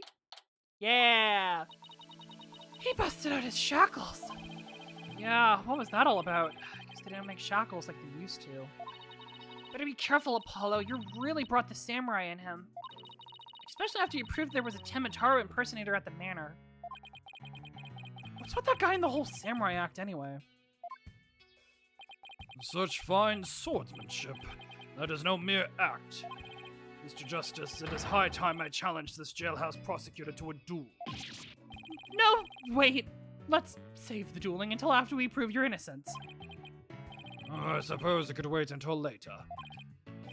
Does anyone remember we're here conducting a trial? Athena, I'm gonna go wash up. Remember what Blockwell said, Apollo? Don't be late. He's gonna be late. April 18th, 10:43 a.m. District Court, courtroom number 4. Now then, I believe our next witness is Miss Jinxie Tenma, a maid at QB Manor. I believe we can proceed now, if the witness is ready, that is. Oh! NihilLights, leader of 100 demons.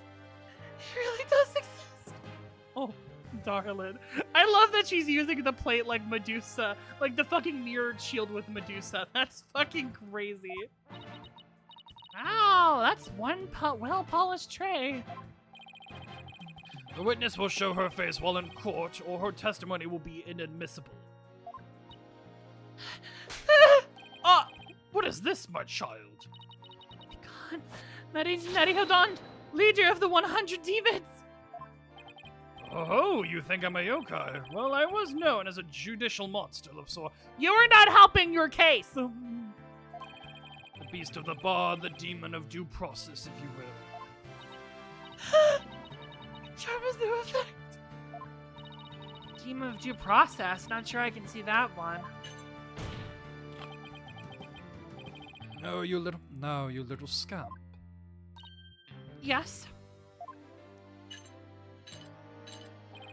I trust you know why you are here. Your Honor, we had a walkie-talkie testify for us once. True. Bags. Bags? Oh, that tricksy Tanuki. Try the noodle stand, and go enjoy a big noodle of Tanuki tails while you're at it. Everyone's a comedian. No, I meant your bags. The ones under your eyes. You must have trouble sleeping. Here, this charm will keep Asakurai? Asakurai. Oh my god. Azukirai. I'm so sorry. Asakirai, the yokai that washes Asuki beans. The only thing needing washing will be your father's neck before I take his head clean off. Asakurai often keeps people up at night with the noise he makes washing beans. But if you stick his charm on your forehead, you won't hear him anymore. Is that so? Well, thank you. Is that a stutter from the Black Quill? Interesting. Looks like Prosecutor Blackquill's got more than he bargained for. Bad enough alone, but together those two are just plain creepy. Your testimony, if you please, Miss Tenma. Specifically, whether or not you saw Tenma Taro when you discovered the crime scene. I'm sure this is going to be a great confessional.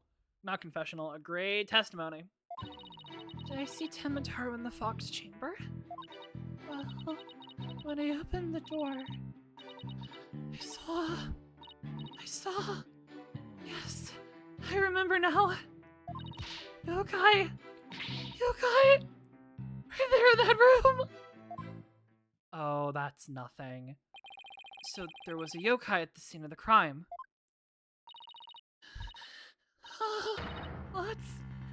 Lots of them. Oh god. She's gonna spin out of control. Wait, more than one yokai?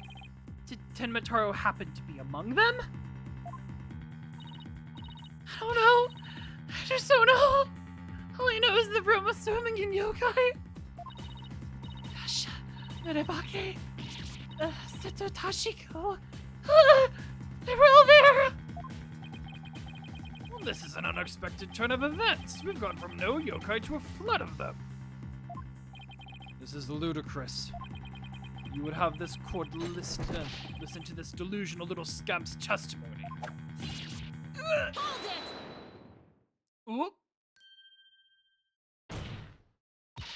Your Honor, I believe her memory is simply clouded by fear. But a quick therapy session should ease her mind. With the courtroom's permission, of course. What a fabulous idea. Please proceed, Miss Sykes. You sure you know what you're doing, Athena? She's obviously not herself. The trauma of discovering that crime scene and fear of testifying have her dazed and confused. A regular ball of confusion. But my analytical psychological-based approach should be able to help. Any objections, Prosecutor Blackquill? You gotta bring in the pro tag of Yokai Watch in here. He know what to do! Shall we let Miss Sykes proceed? It makes no difference to me. Do as you will, but I doubt we shall get any viable testimony. She better be served by bearing witness to the sword skills I forged in a distant land. I'll show you. Here's the mood matrix. Let's begin.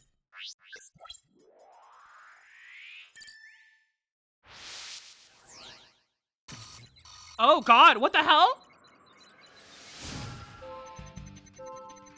Oh my god, what is happening? Oh my god, this music!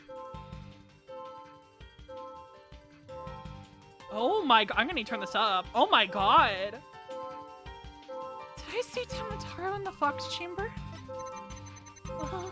When I opened the door, I saw... Now I remember. Yokai right there in that room.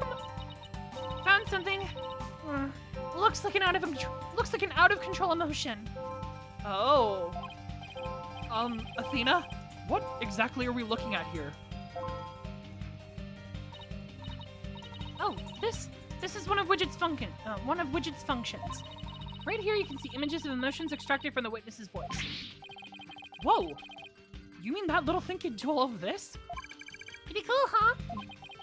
Here, I thought it was just some kind of kid's toys. You thought it was a Tomodachi. We know what not a Tomodachi, a Tamagotchi. There we go. Not Tomodachi, no. A Tamagotchi. There we go. Unfortunately, all I'm getting is an overflow of error right now. See how sad is brightly lit there at the bottom left? It's clouding her other emotion, it looks like. She's under an uncontrollable amount of distress, which is masking her other emotions. The new Tomodachi Life comes out today, so... Is it today that's coming out? Oh my god, congratulations to all the people playing Tomodachi Life. I know everyone is celebrating with that game right now. It seems the sheer terror she's experienced has made her a confused mess. So, all these yokai she thinks she saw are a product of rampant emotions? Yes, that's right. Her fear has instilled in her hallucinations and false memories. She's seeing normal everyday objects as monsters in her mind. It's a form of schizophrenic hallucination brought by emotional trauma. And the trauma in Jinxie's case is fear. So she was, and still is, seeing ordinary objects as yokai. I'll have her find the root cause of her extreme fear before I can treat it. Now let's see.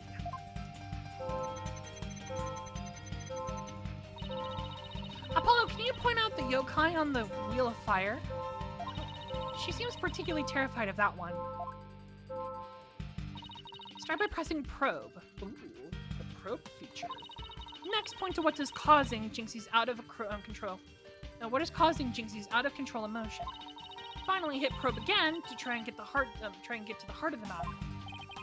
Okay, let's give this a try. Probe. Fireball Ghost, Raccoon Dog, Cup Monsters, Wall Monster, Cat Monster on a Wheel of Fire. Got it! This is cool. Jinxie, what was the name for that yokai on the Wheel of Fire?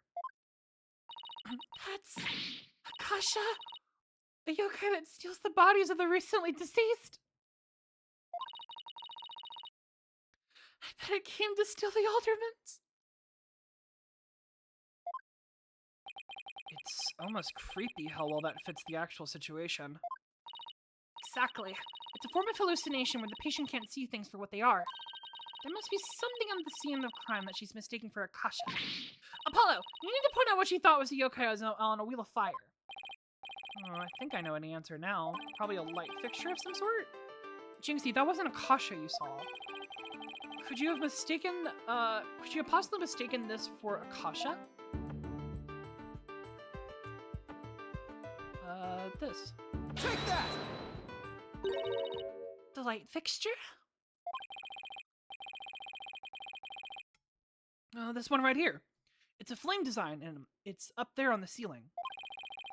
There was never a yokai on a Wheel of Fire. The Akasha you saw was just a light fixture.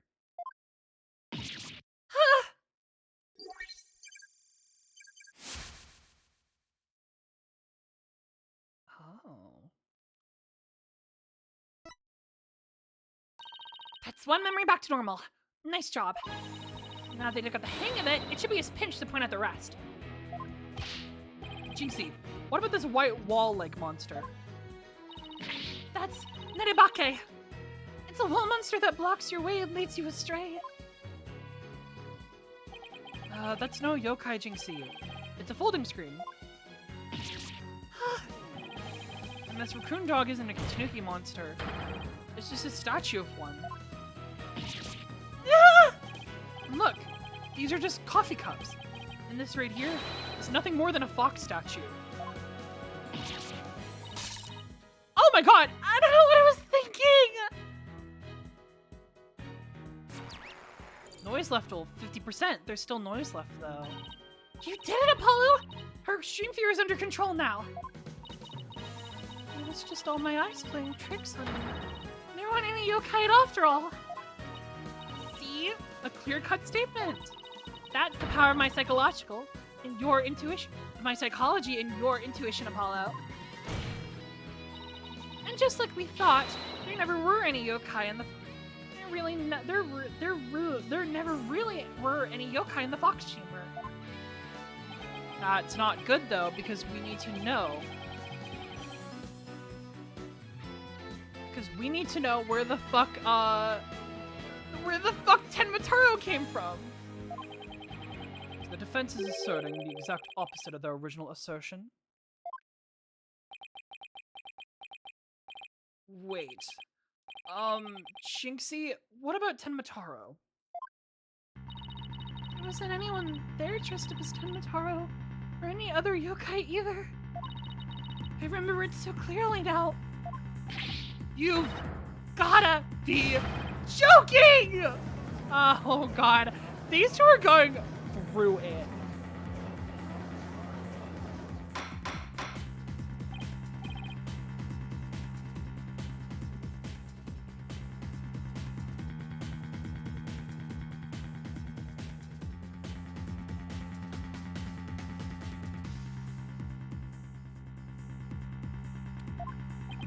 I think we just dug our own graves. You think? Oh my god.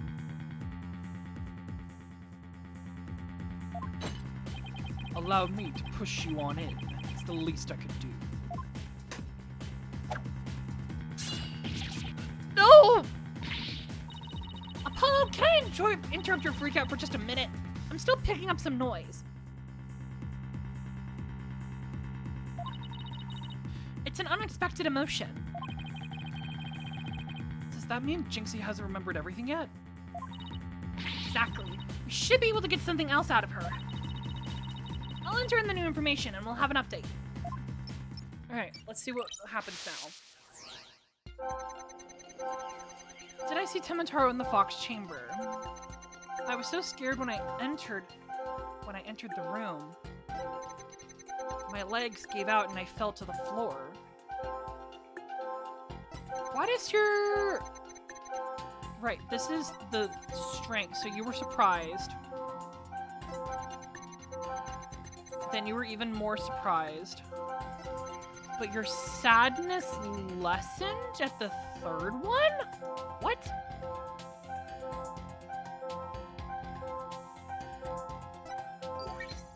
Alright, here's the info update. There in the chamber, I saw the alderman dead on a table and Papa collapsed in a chair.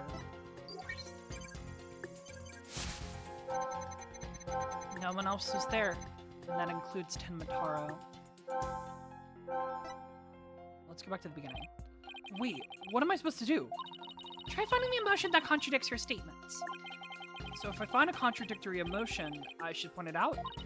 That's right, but it's not just contradictory emotions you should look out for. You should also keep an eye out for sudden changes in emotion's intensity. Your emotions might be stronger or weaker as you move from statement to statement. It's important to compare how the same emotion changes throughout the testimony. Okay, so that third statement did look suspicious to me. Contradictory emotions and changes in intensity. Okay, I'll give it a shot. Because she has big emotion here, stronger fear emotion, lessened scared or sadness. Why is that? Got it!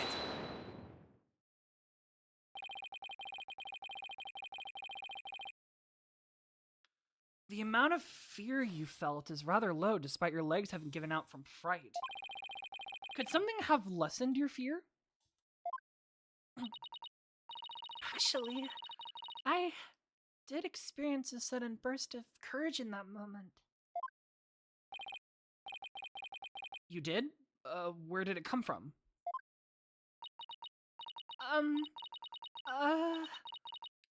Let me think. Oh, it was Mama. I suddenly felt as if she was there with me. Okay, I'll end in sudden burst of courage. Now let's see. Ah! Look! Oh. But why? Why were you reminded of her so suddenly? Apollo! The noise is all gone! Jinxie seems to have remembered everything now. Well, that's good. Bye-bye. A sudden burst of courage. Now, where could have that come from? Jinxie, was there something that gave you a sudden burst of courage? Yes, there was, but, I realized I had done something naughty when I thought about it later. Any ideas what it could have given Jinxie that courage? Well, there is one piece of evidence that comes to mind. I wonder if she saw something like it at the scene of the crime. Oh, the flower. Didn't your certain burst of courage have anything to do with this? The flower. Take that! Jinxie, you didn't happen to see a Ninetales flower there at the scene, did you? Ah! The demon lawyer strikes again. I can't hide anything from you. I found a small case with a picture of a Ninetales flower on it. I liked it so much I kept it. You what? Can't remove evidence from a crime scene? That's right, young lady. Removing evidence is a big no-no. Now, the witness will produce said evidence at this instant. Sorry. It does seem to be some sort of case. Oh, look, something slides out. It's a key. It appears to be a key. Might I have a look at your balls?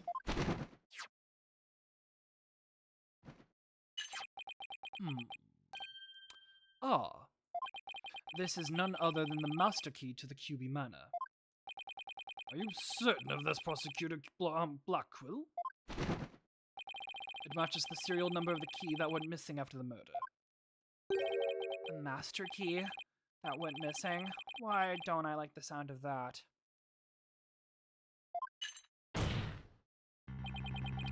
A little scamp here has stumbled upon an article of unimaginable consequence. That's a little melodramatic, don't you think? Heed these words, for shall I say them but once. The sole key to the Fox Chamber has been in this little scamp's constant possession. Ergo, she was the sole person who could have used it before, during, and after the murder. Which leaves the master key as the only other key that could have opened up the chamber. But this master key was found in a room that had been locked by this girl. And your point is? Until Jinxie Tenma opened the Fox Chamber with her key. The room had been locked tight from the outside world. There was no one else in there save the victim and his killer. Oh, shit.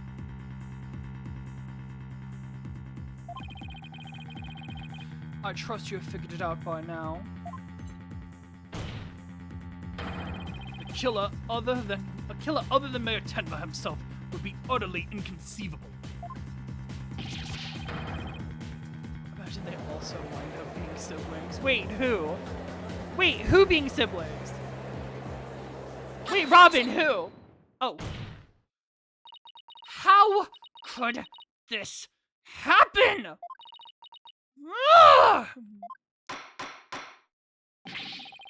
The defense assistants will refrain from growling her frustrations. Athena, are you alright? I know Mayor Tenma's innocent, but there's nothing we can do! This sucks! Sykes, don't know. Allow me to put you out of your misery. I said that when Athena were going back and forth in shock. Oh. Oh god, because that's what we need.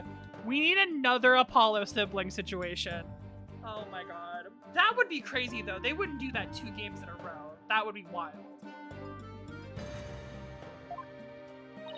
Can I decline your offer?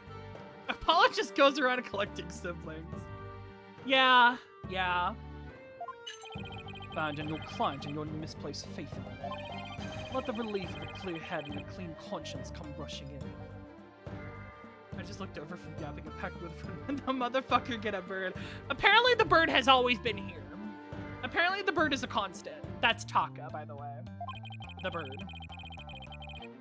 That will make the inevitable guilty verdict far easier to accept. Great, now he's playing Simon Says with us. Well, he's not gonna fool us with his stupid mind games. Athena, don't fall for his tricks. Now I'm the one who stays here confused. I can't even think straight. Hey, are you alright? She fell right into his trap. I suggest you make a mad dash for the courtroom and into the wild blue yonder. Only by running shall your mind be cleared and your conscience cleansed. Alright, I'll be back in 10. Stay with me, Athena.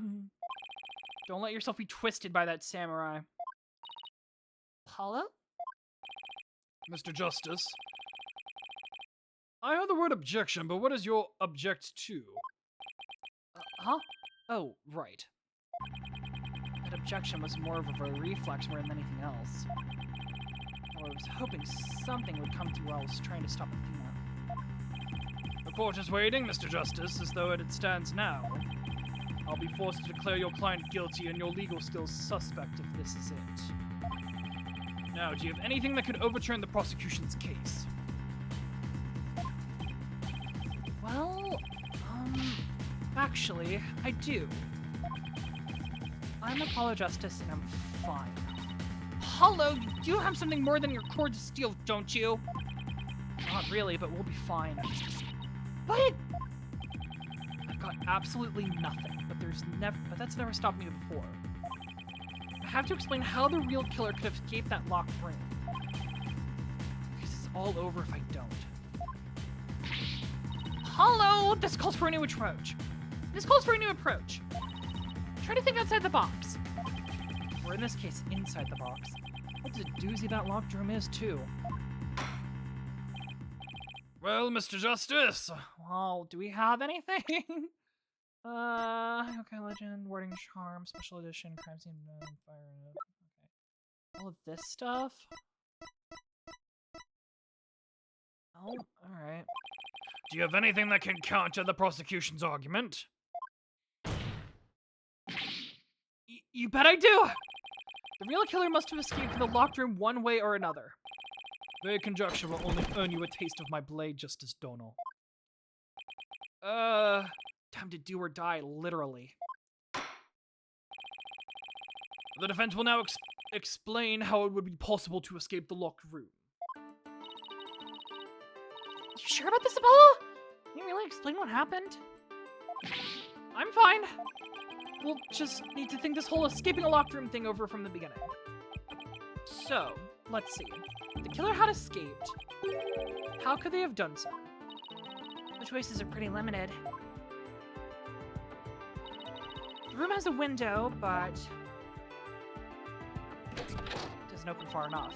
It doesn't open wide enough for anyone to get through there, and there's a sheer cliff outside. As for the air vent, it's up too high, and there's nothing you could stand on to reach it. And needless to say, the forbidden chamber wouldn't open up no matter what we did, so that's out. Yeah, that's why we gotta keep the solution simple. Like I say, simple is best. Or like they say, simple is best. We need to rule out all the absolute impossible escape routes. Whatever's left just might lead us to how the Fox Chamber was compromised. Your Honor, the defense proposes that the killer escaped through here. Okay, simple is best. Where did the killer escape?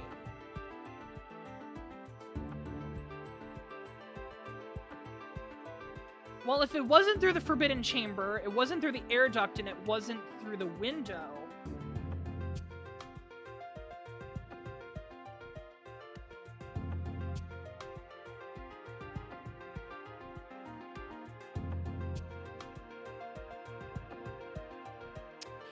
then just through the front door?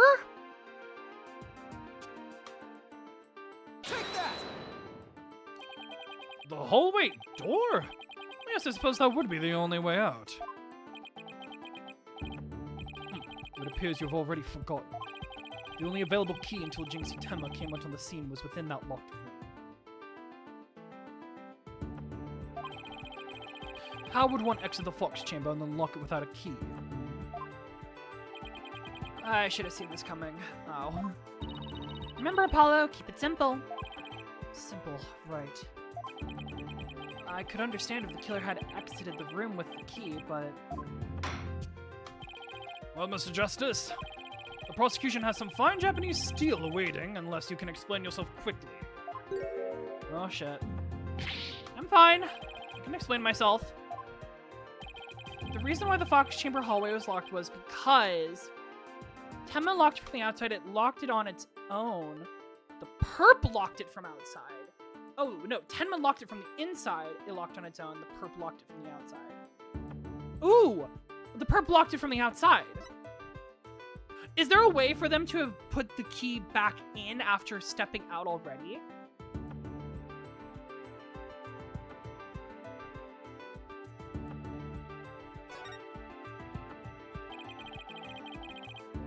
What if the room was locked from the outside? In other words, the killer took the key through the hallway door, then locked— Ouch! And consider this, the master key was found inside the tightly locked Fox Chamber. Any assertion that the key was removed from that room is a blatant contradiction of fact.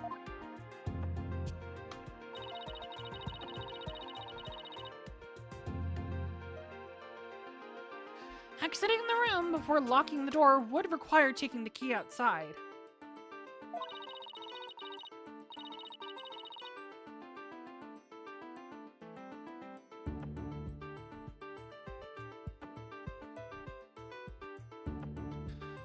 But the key is found inside of the room, which does seem like a contradiction.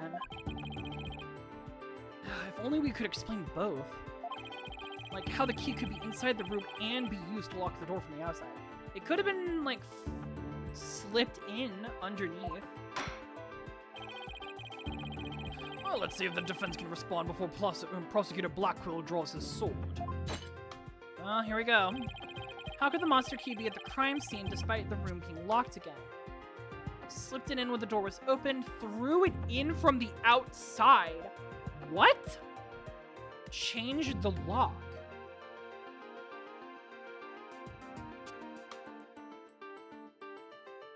Changed the lock? No. Slipped it in when the door was open? No. Threw it in from the outside? I'm gonna save because I'm not confident. Well, no. Fuck it. Let's see. I'm gonna go with this one. What if someone threw it in from the... What if someone threw it into the room from the outside? You know, something like... Go out of the hallway door, lock the room, and then toss the key back through the window. That would explain how the master key could be inside the locked room. But it's on a sheer cliff, so it wouldn't be from the window. Yeah. Where else could you throw it from?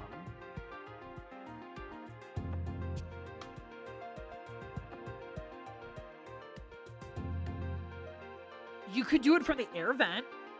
What if there was another key? What about the air vent? If they got into the air vent, which you could, I think, get from the outside, you could just toss it down through the one on the inside and then just make your way back under. Did they check if that air duct was, like, full of dust and stuff? Because it was, like, not dusted. If it was not dusty in there, maybe someone had just traveled through it. Throwing the key in from there would be an impossibility. Oh, right. Ah! I wonder if the key could have been tossed in from somewhere other than the window. Somewhere other than the window? Could the key have been tossed in through somewhere there in the window? The air duct. Take that! Right? Maybe it's gotta be this, right? The air vent? Yes. The window may be out of the question, but the air vent's not. Oh! That's right!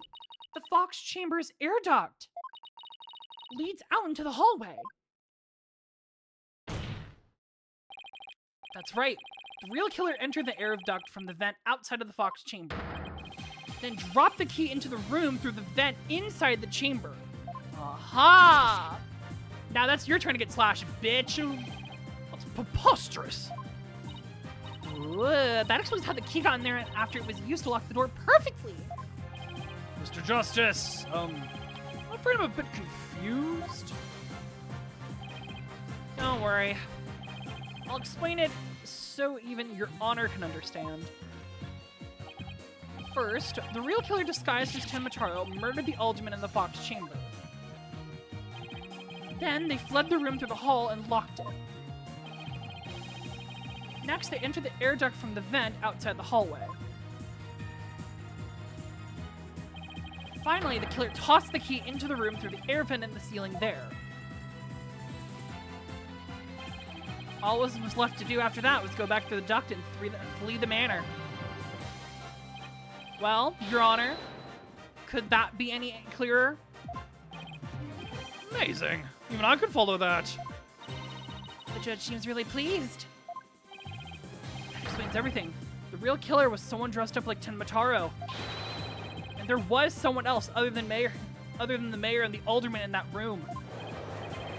Hey, it looks like their lawyer is being the jailbird prosecutor. Whoa, that was a total turnabout. Man's massive force in his seem more attractive now. What? Girl, I have a husband. Just please stop.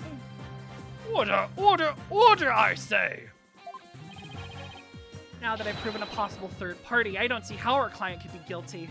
Silence! A valiant effort, Justice Dono. But your final thrust missed its mark.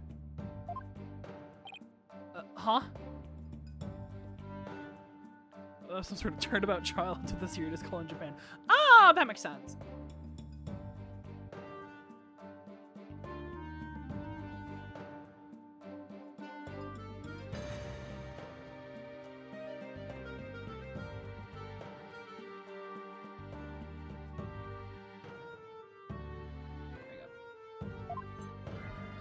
Oh shit.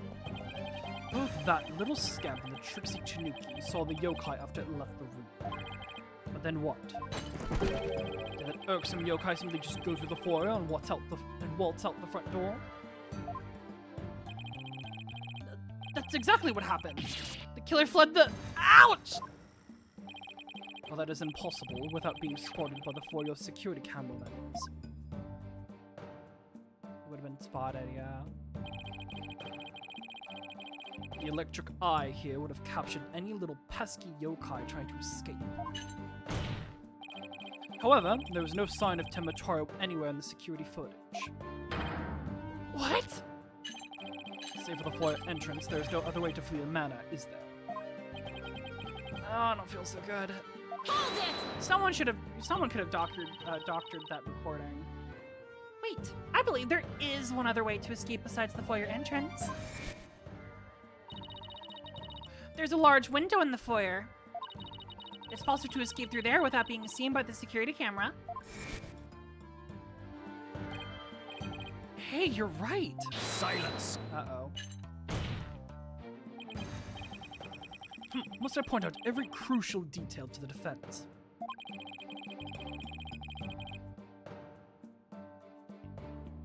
It seems that you lack not only brains, but investigative prowess to boot. That is the cliffside of the manor. The only killer escaping there, the only killer escaping that way would have been a dead one. No! Wait, so the killer didn't escape at the foyer window? What the heck, right? Huh. I suppose your next proposal is the killer sprouted wings and flew into the sunset? Actually, yeah. That would mean the killer really was a yokai. Only we had some sort of evidence that could point to a flying killer. Who's saying we don't? As complete far-fetched as it might be. What?! You're saying we could prove the killer could fly? Not fly. I have an idea though now. Whoa, I thought I was the one with the cords of steel. Oh, I can't wait to hear this. Uh-huh. Him sipping tea.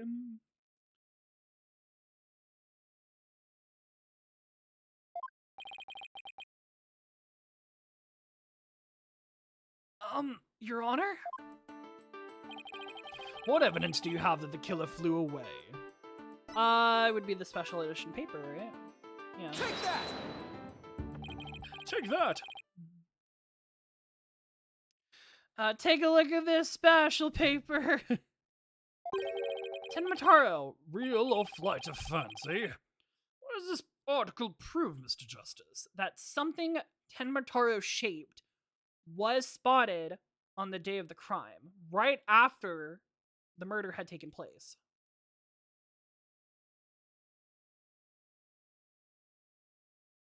That's what that says. The photo in that article was taken shortly after the murder. Murder! Maybe the yokai in the photo is the killer shortly after they fled out the window? Or it's not the killer, it's the costume.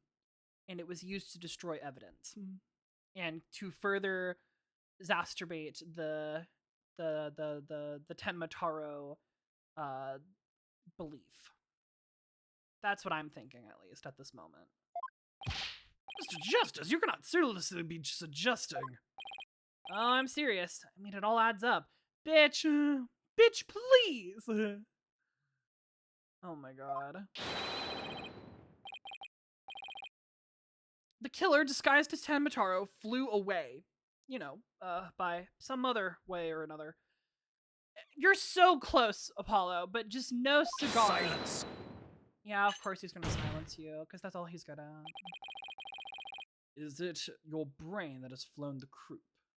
That has flown the coop.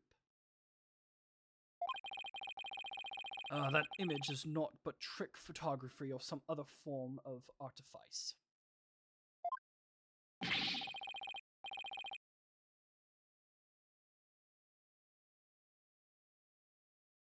Okay, then how about the Tematara figure Mr. Filch saw?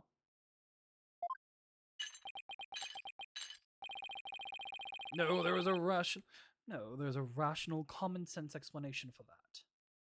Oh. The infernal yokai our Trixie Tanuki witnessed never reached the entrance. He, or should I say she, turned back before the camera's electric eye. She? I don't like where this is going one bit. Oh no, are they going to implement Jinxie because... Now, the fact that we know that the yokai had come from the Fox Chamber means that it was likely either Mayor Damien Tenma or his daughter, Jinxie Tenma. However, we know that Mayor Tenma was already unconscious at the time. Not good at all! Do you understand the gravity of the situation now, Justice Donal? The falsified yokai remnants and the appearance of Tenma Taro were the work of one individual. And that individual is none other than Jinxie Tenma. Oh, that's not good.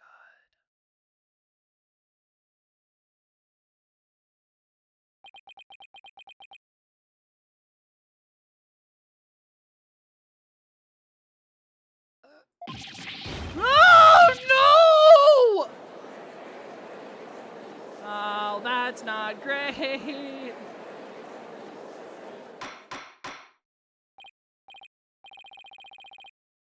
Order, order! The defense will stop competing for the greatest freakout ever. The little scamp was, no doubt, simply trying to protect her father. And it is no wonder that her superstitious mind conjured up this mad masquerade. Prosecutor Blackwell's assertion makes perfect sense to me. I'm far more convincing than saying the killer escaped by flying out the window. Did you truly believe this could end any other way?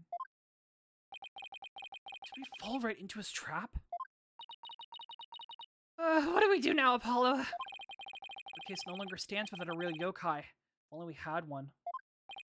Bailiff, seize her! It is time I interrogate her at the Samurai of Yorewood. Oh no, what now? Oh no.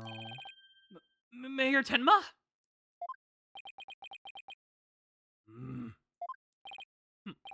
This farce is over. How does it feel seeing your own daughter accused of a cover-up most foul? Tenma Taro's true identity is... Now, Mr. Mayor, it would be futile at this point to claim that you were the yokai. After all, you've been knocked out cold by a blow to the skull. Slipping into a yokai costume and roaming around the matter would be most but all impossible. Consider this well. As it stands, your daughter will be arrested for obstruction of justice. But if you confess, the prosecution will be willing to overlook her little yokai farce. Confess? The defendant didn't intend to confess. Wait! Apollo! Prosecutor Brocker's up to his mind games again! Mayor Tenma, no! Do not fall for his twisted words. If you're sent away for murder, Jinxie will be left all alone. The real killer is... Mayor Tenma's gonna confess until we do something! But I can't prove how the real killer could have flown away.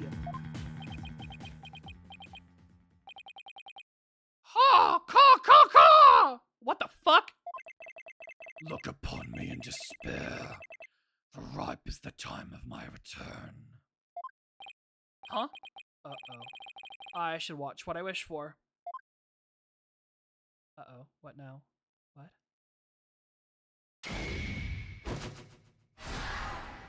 What the fuck? Ha ha! Foolish mortals! I am Tenmataro, the yokai you seek. Mayor Tenma?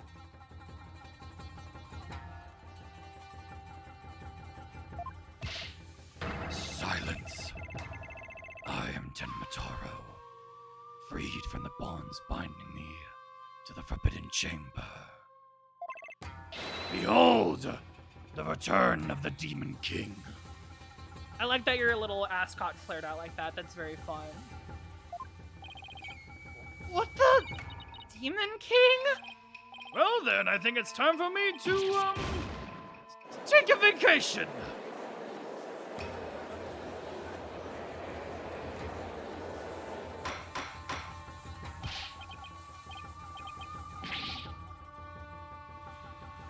The witness will, he will explain himself.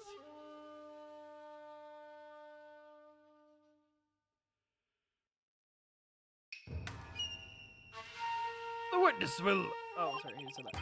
are you saying you're Tenmataro, the yokai we've been chasing this whole time?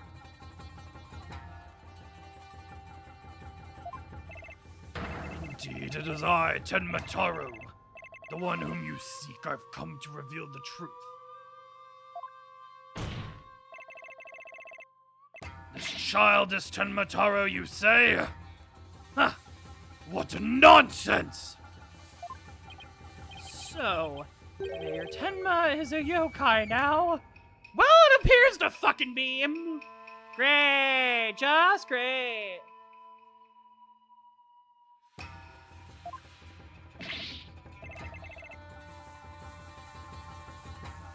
His body is now mine!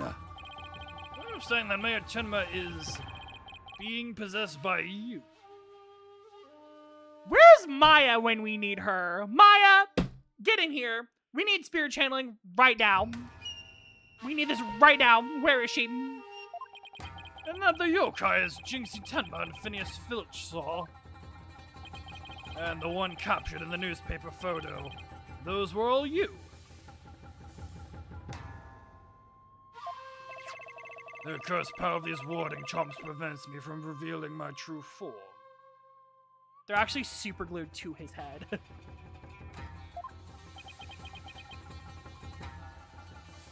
Y'all two are sweating bullets over here.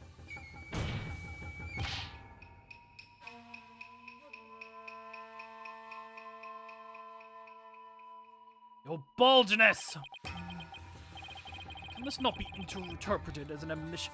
Can this not be interpreted as an admission of guilt? Well, a confession by a yokai would be quite unprecedented. Be that as it may, the defense's case has been overturned. Huh? What? You claim the yokai was the little scamp.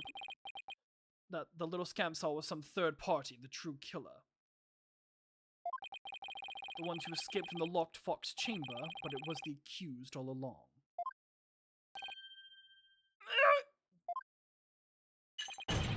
Ironic, is it not?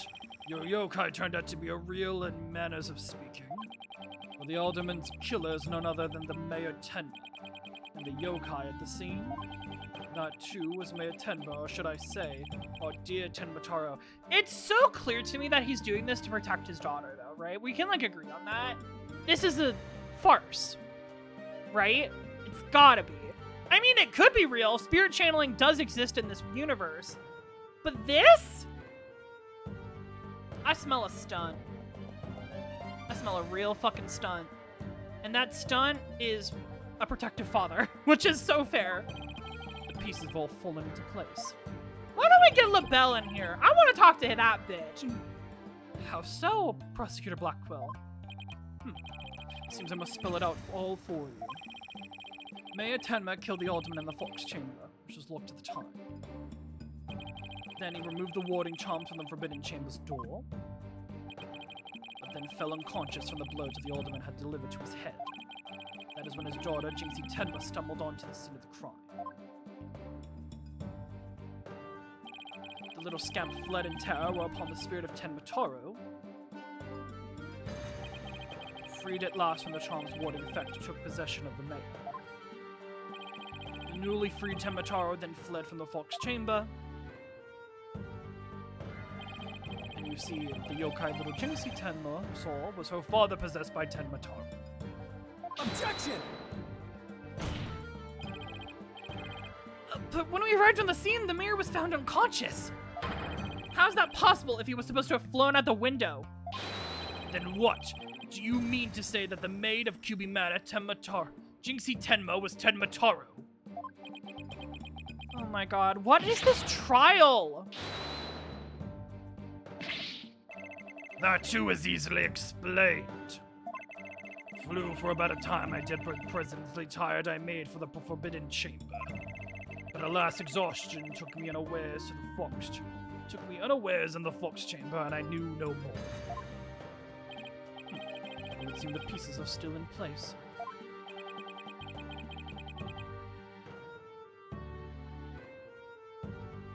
Is Blackwell up to his tricks again?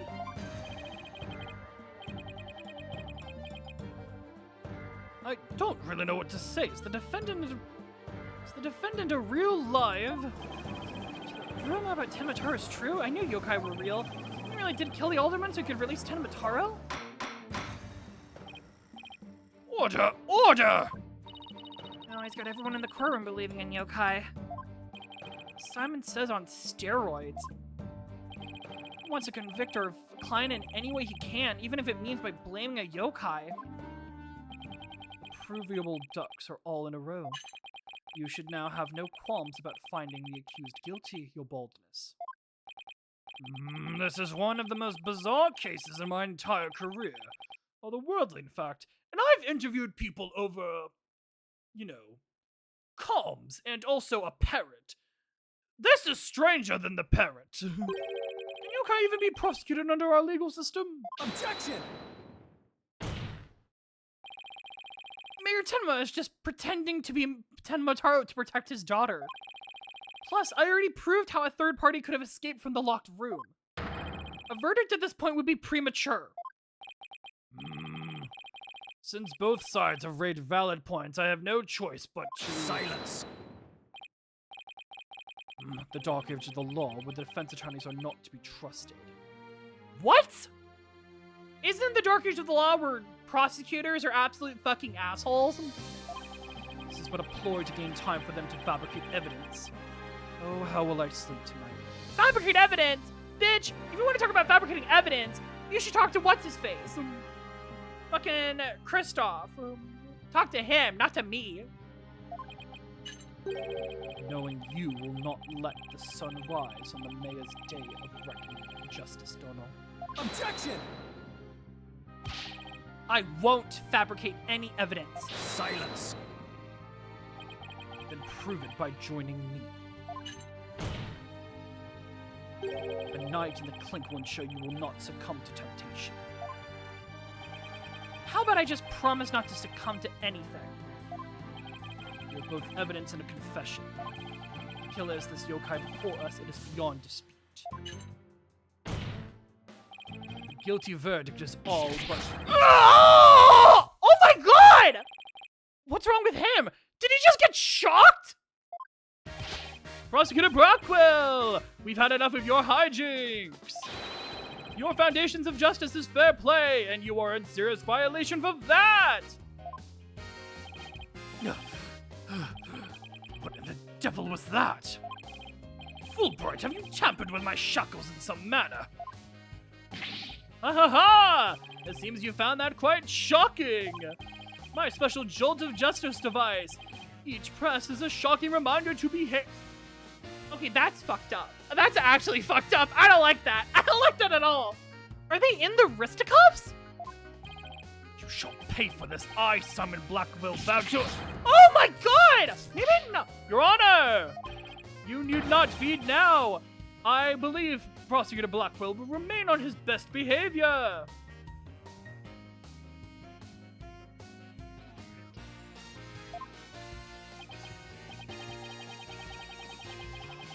bit late with the reassurances, aren't we, Detective?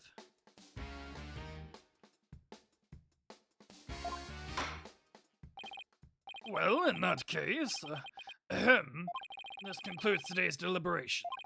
The prosecution and defense will use this opportunity to further their investigations. The court is adjourned.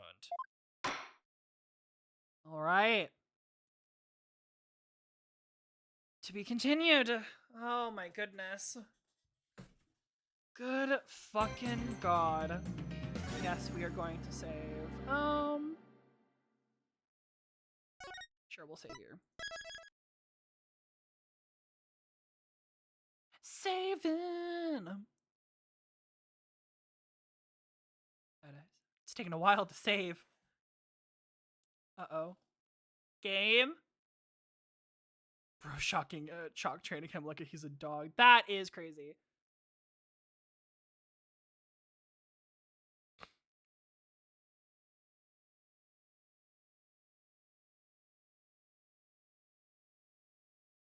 There we go. Oh my god. That took a little longer than I liked. Wait.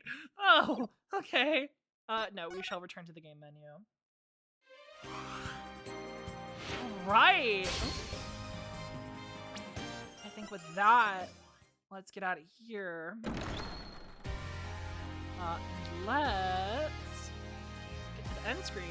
There we go.